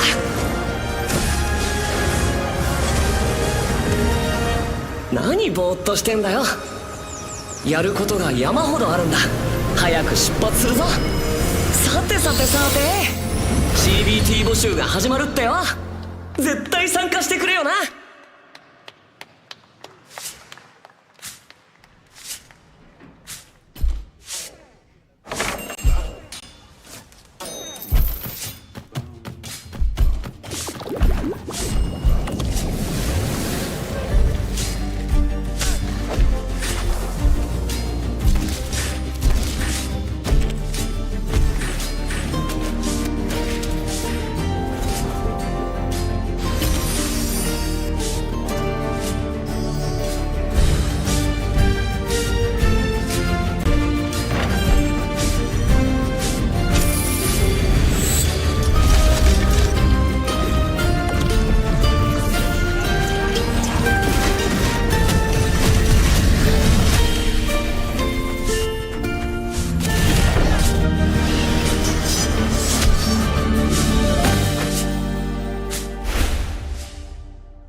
It brought you here, my fire. My fire. Don't listen. Shut up! Your reputation is legend. Oh my, you... I think I know what you are.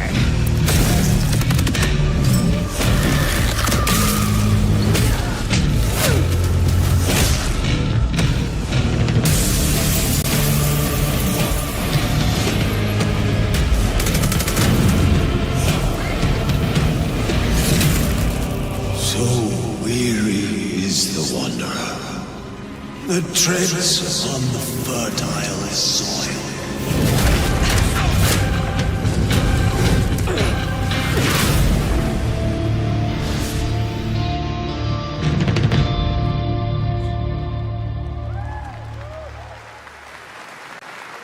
There is some big news. We finally have a firm release date for Vampire Bloodlines 2, October 21st of this year. And next, since we're here in Germany, it is only fitting to spotlight a homegrown success story, the deep survival crafting of Enshrouded from Keen Games in Frankfurt. Still in early access, Enshrouded has already let friends adventure, fight, and build together in endless ways. But tonight, the world is about to change forever. A new force is coming, one that will redefine how you explore, how you build, and how you survive. It's a monumental edition, and you're hearing about it first, right here at Opening Night Live. Listen. I dreamt of a time before the corruption and the fight for survival. I dreamt of a shimmering home and of exile. To find peace, we must brave the deep. Hear the old gods whisper, and an ancient fury awakens. We shall purge the profane and command the water to yield to our will, for there is no greater power than the flame of the faithful.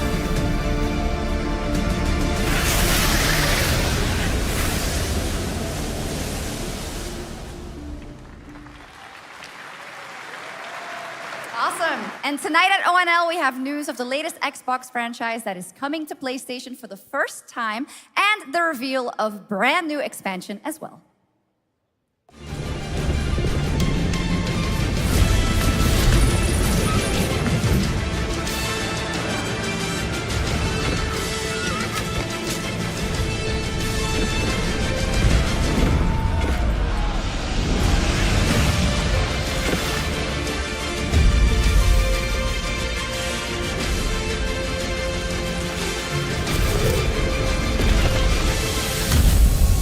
Bro, I gotta admit, bro, this year, W Games is here.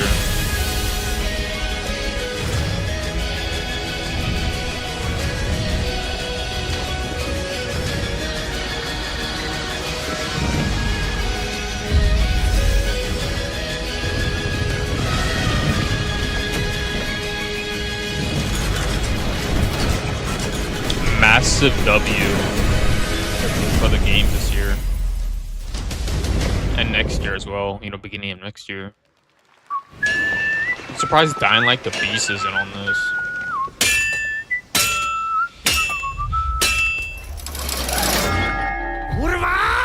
Honored friends, masters of the blacksmith's guild, let me introduce a young master of our craft and new owner of Kutenberg's old forge, Henry of Skalitz.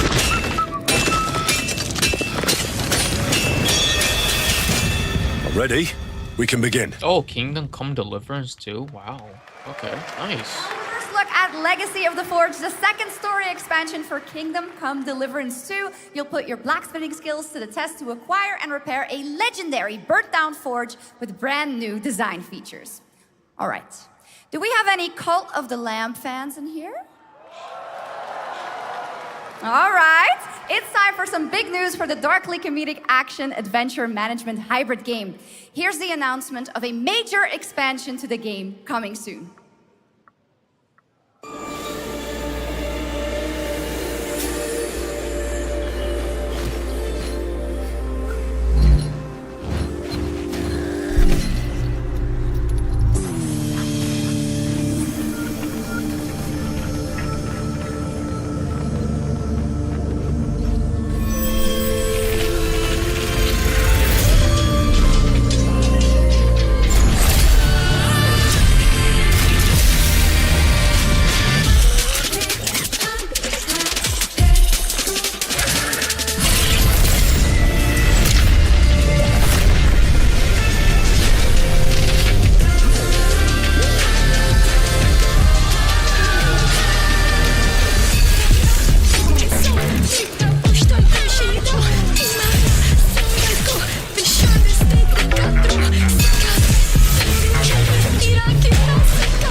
World of Warcraft celebrated its 20th anniversary and kicked off its 3-expansion story arc, the World Souls Saga.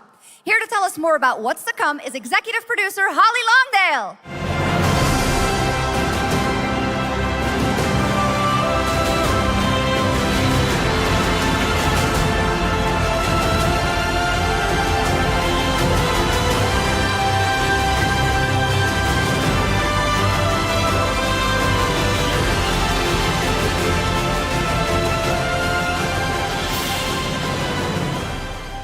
Hello, everyone. World of Warcraft. Okay, I okay. am so excited to be here to I used to play that. reveal our next adventure, World of Warcraft Midnight. I'm equally excited to welcome you all home with our new housing feature. And if you're here at Gamescom, please come by and check it out on the show floor. We have a lot coming in this next expansion, our 11th expansion.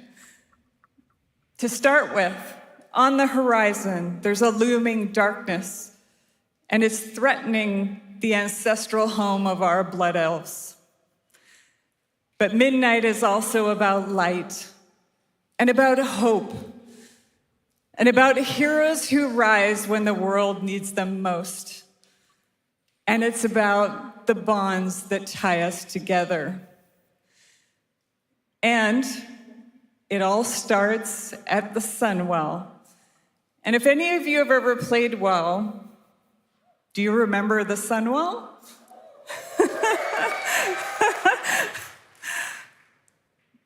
With that in mind, please enjoy the premiere of our cinematic introduction to Midnight.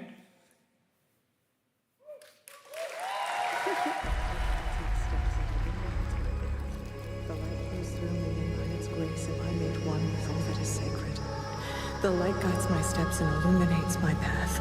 The light flows through me, and by its grace am I made one with all that is sacred. The light guides... Liadrin, it has begun. I need you with me on the wall. Gorthamar, the void will envelop us soon. Only the light can save us now. No. The time for prayer has passed. The Sunwell will not fall. Not while I draw breath.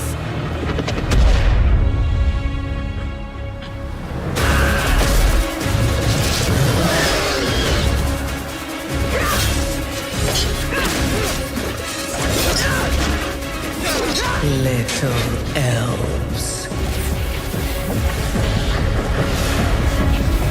I can see you grow weary. How much longer can you hold out? Flee and save yourselves. Liadrin, don't. Light be with you. You see? She understands it's hopeless. Soon, you all will. The light guides my steps and illuminates my path. The light flows through me, and by its grace am I made one with all that is sacred. The light guides my steps and illuminates my path. The light flows through...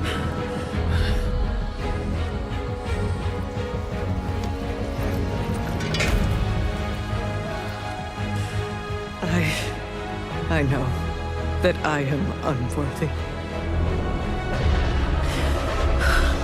I don't know if I deserve your help, but I know my people do. Please give them strength. I admire your spirit, but that will not save you. Soon, I will break your world. You can't even break one elf.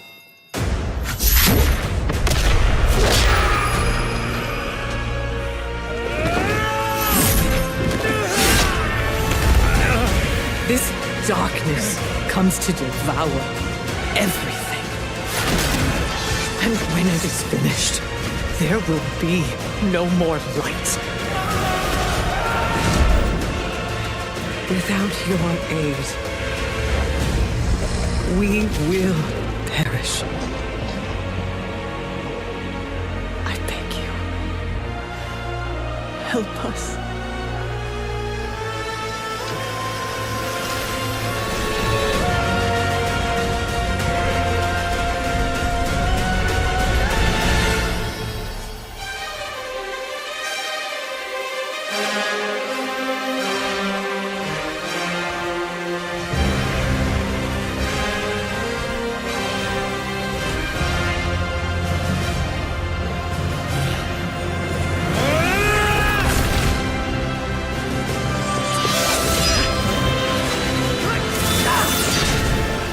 The Sunwell will not fall! Not while we draw breath.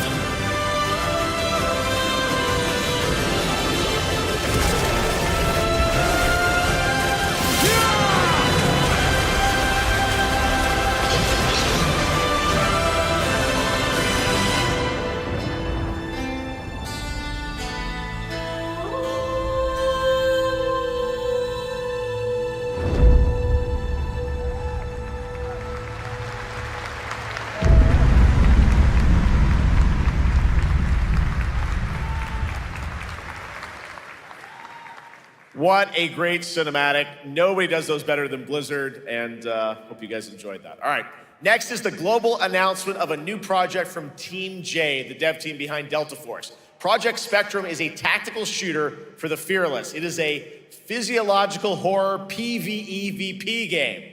That's right, where you battle against monsters, other players, and your own sanity as widespread anomalies twist around the world. Face the horror or become the horror itself. Can you describe the sound in the recording?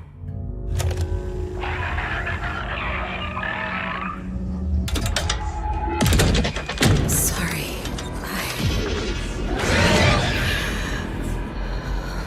Let's go back to the start.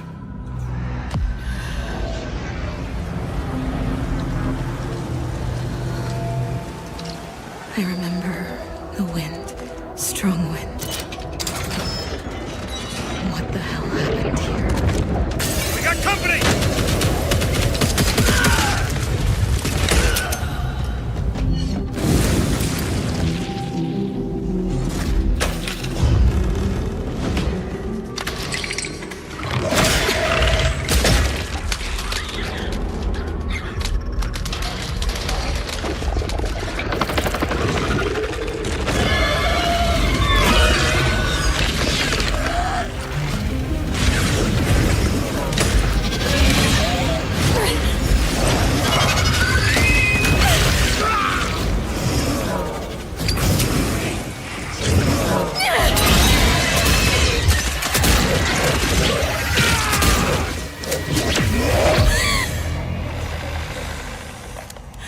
The loss is too heavy for you.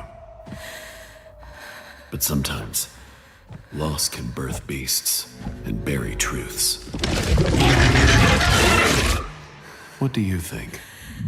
What if you are the beast? The beast?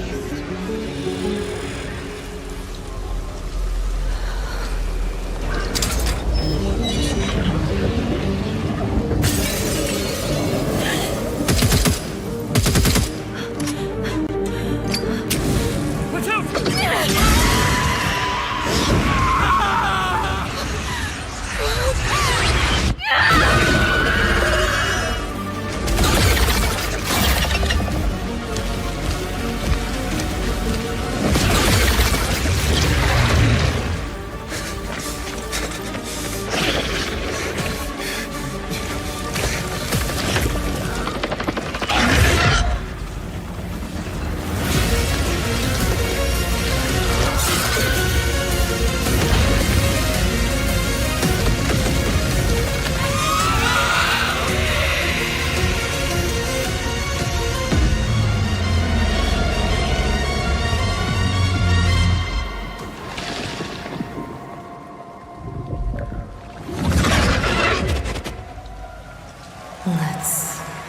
Go back to the start.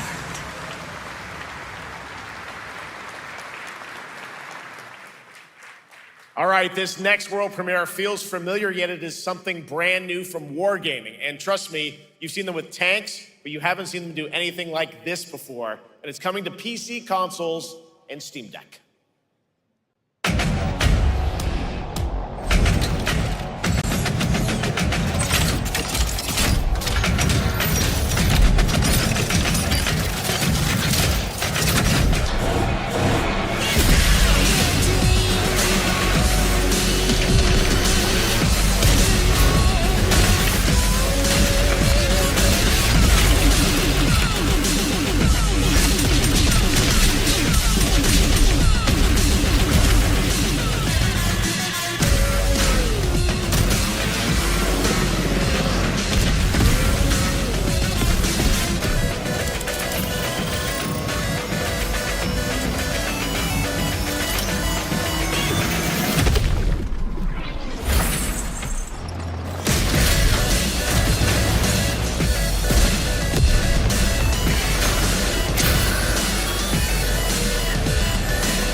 This October, Sucker Punch and PlayStation take us back to the year 1603 into the sandals of Atsu, a lone ronin driven by a single purpose to avenge the brutal slaughter of her family at the hands of the ruthless Yotei Six. Tonight, we have a new look at the deadly, beautiful world of Ghost of Yotei.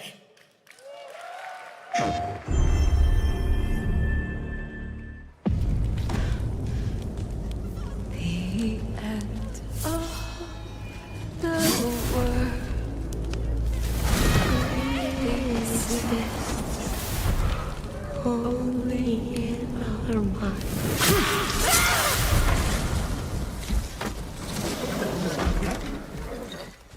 Are you going to give me a line?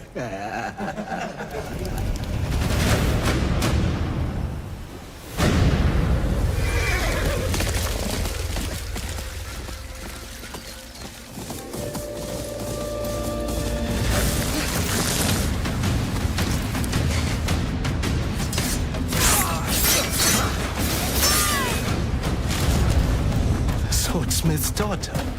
I watched that tree burn. How did you escape? Same way. I survived every battle. The thought of killing you.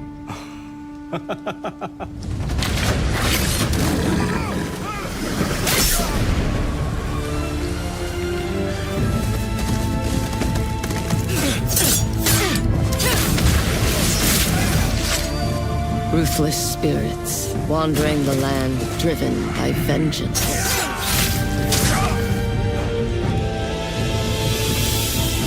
Sometimes I feel like that is what I am.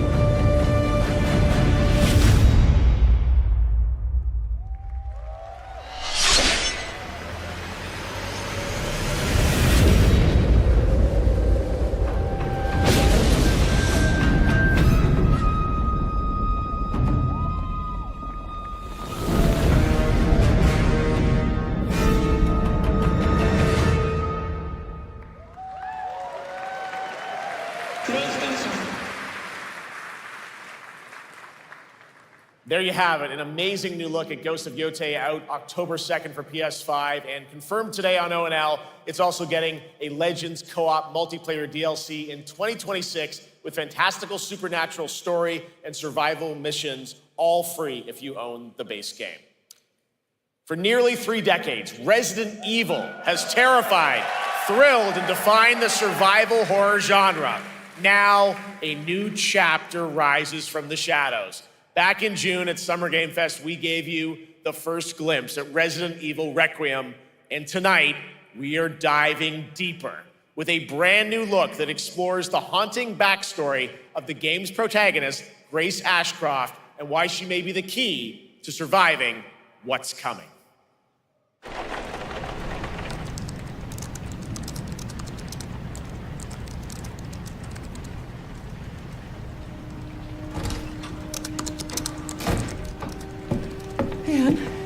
Hi, Mom. You have been on that thing all day. Well, if you're gonna work so late. Get some sleep, eh? I'm almost done, just a sec.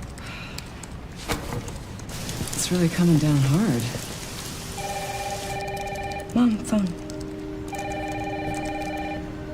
Mom. It's right beside you.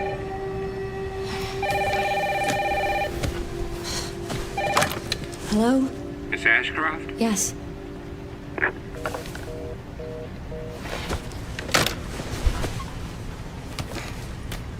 Who was it? Dunno. They asked for Miss Ashcroft and then they hung up on me. Rude. What the? They're coming. Grace, we need to go. Go where? Mom, what's going on? Hurry. Wait, who's coming? What's wrong? Shh. We need to keep our voices down. This is ridiculous. Come on.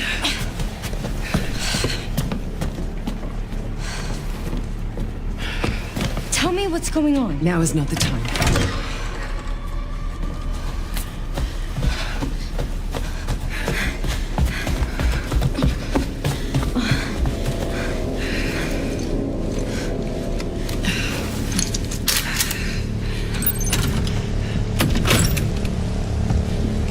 Stay close. Mom, wait! Grace, keep moving.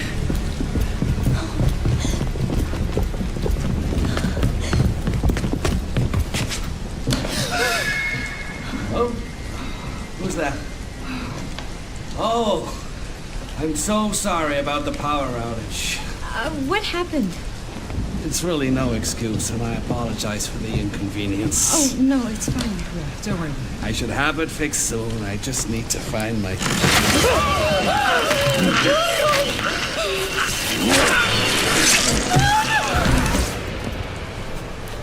Come on in here, Grace. Grace, look at me. Grab my hands. Okay, look at me. Look at me. In and out. Breathe in and out. Oh, Grace. I promise you, I will explain this all to you one of these days.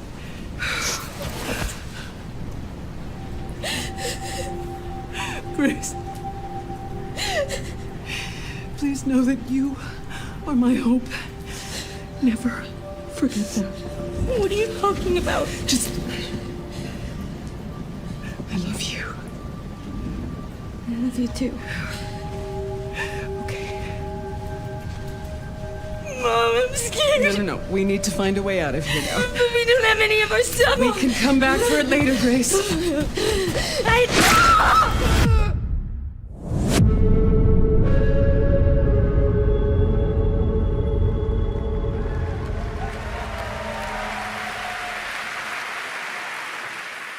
That game is insane. I got to see that sequence in Osaka about a month ago. There's a lot more to share, and there is a reason it was the most wishlisted title coming out of Summer Game Fest this June. Now, for those of you here in the arena tonight at Gamescom, there's some good news, because you'll be over on the show floor, be the first players in the world to get hands-on with a playable demo of Resident Evil Requiem at the Capcom booth as we count down to the launch this February. A huge thank you to Capcom and Takeuchi-san for that special look. And with that, Gamescom Opening Night Live comes to a close, but the celebration of gaming doesn't stop here. We'll be back on Thursday, December 11th for the Game Awards, streaming live around the world as we honor the best games of the year and give you a glimpse of what's coming in 2026 and beyond with tons of brand new game announcements. You're leaving, but before we say goodnight, we do have one last surprise. A global announcement from a studio that walked away with multiple Game Awards wins for its last project. Please, take a look.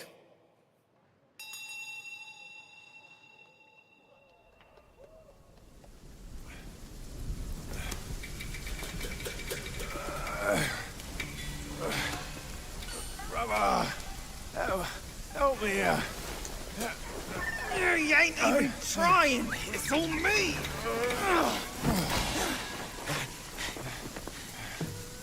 Look at that belly of yours. Where's the mountain? Hey, Fall and fat losing again. Drop that coswallop. Master will take us back. As long as we keep that mountain in our heart. Hey. No scolding, no flogging, life spared. Why risk going back? This place, we've got food on our table and...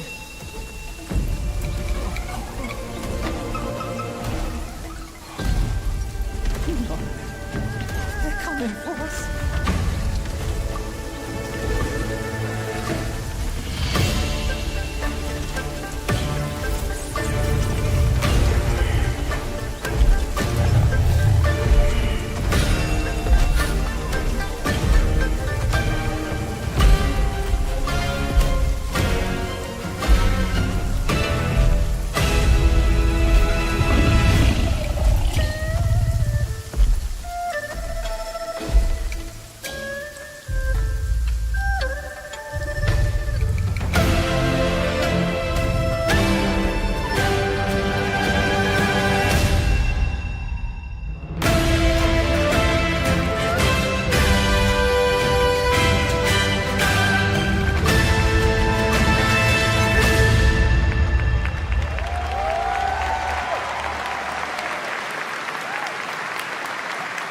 There's a special announcement. Game Science has announced and kicked off development of the second title in the Black Myth series, this time starring Zhong Kui, the ghost-catching god who wanders between hell and earth.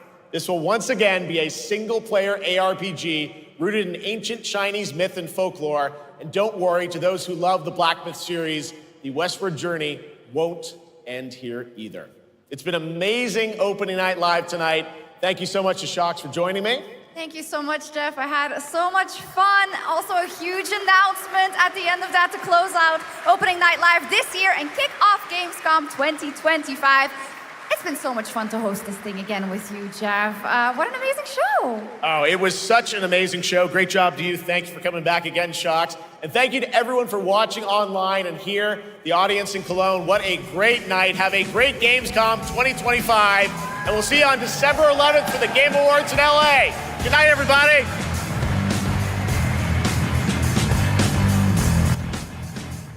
You know, I have to admit, W Games is here, bro. Damn. You know, I put a lot of games on the wish list, guys.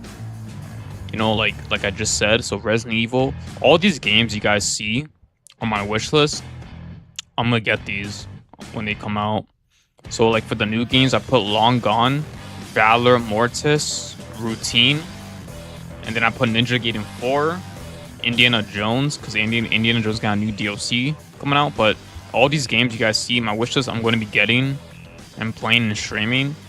So it's going to be fun. A lot of W games, and we got like I said, a new SpongeBob game. That's more sick too. But yeah, W games, bro. Wow. So for next month, guys, which is, you know, it's almost September, we're going to be streaming Silent Hill F, because I already pre-ordered them, like I said, as you see. Dying Light the Beast. And then Little Nightmares 3, that's for October 9th. But Silent Hill F, I got the deluxe edition, so we get to play it 2 days early access. So it's going to be lit. But yeah, W games, bro. A lot of new games. Wow. W, dude.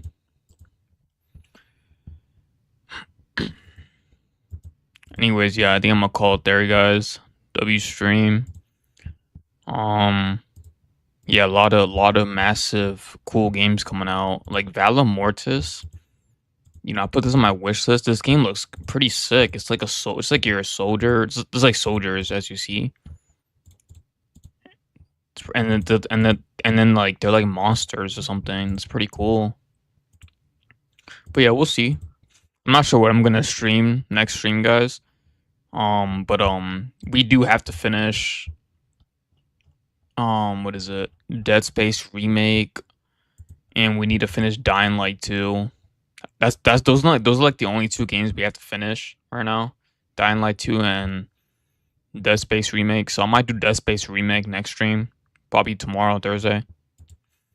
But yeah, W stream. I'm gonna go. See you guys probably tomorrow.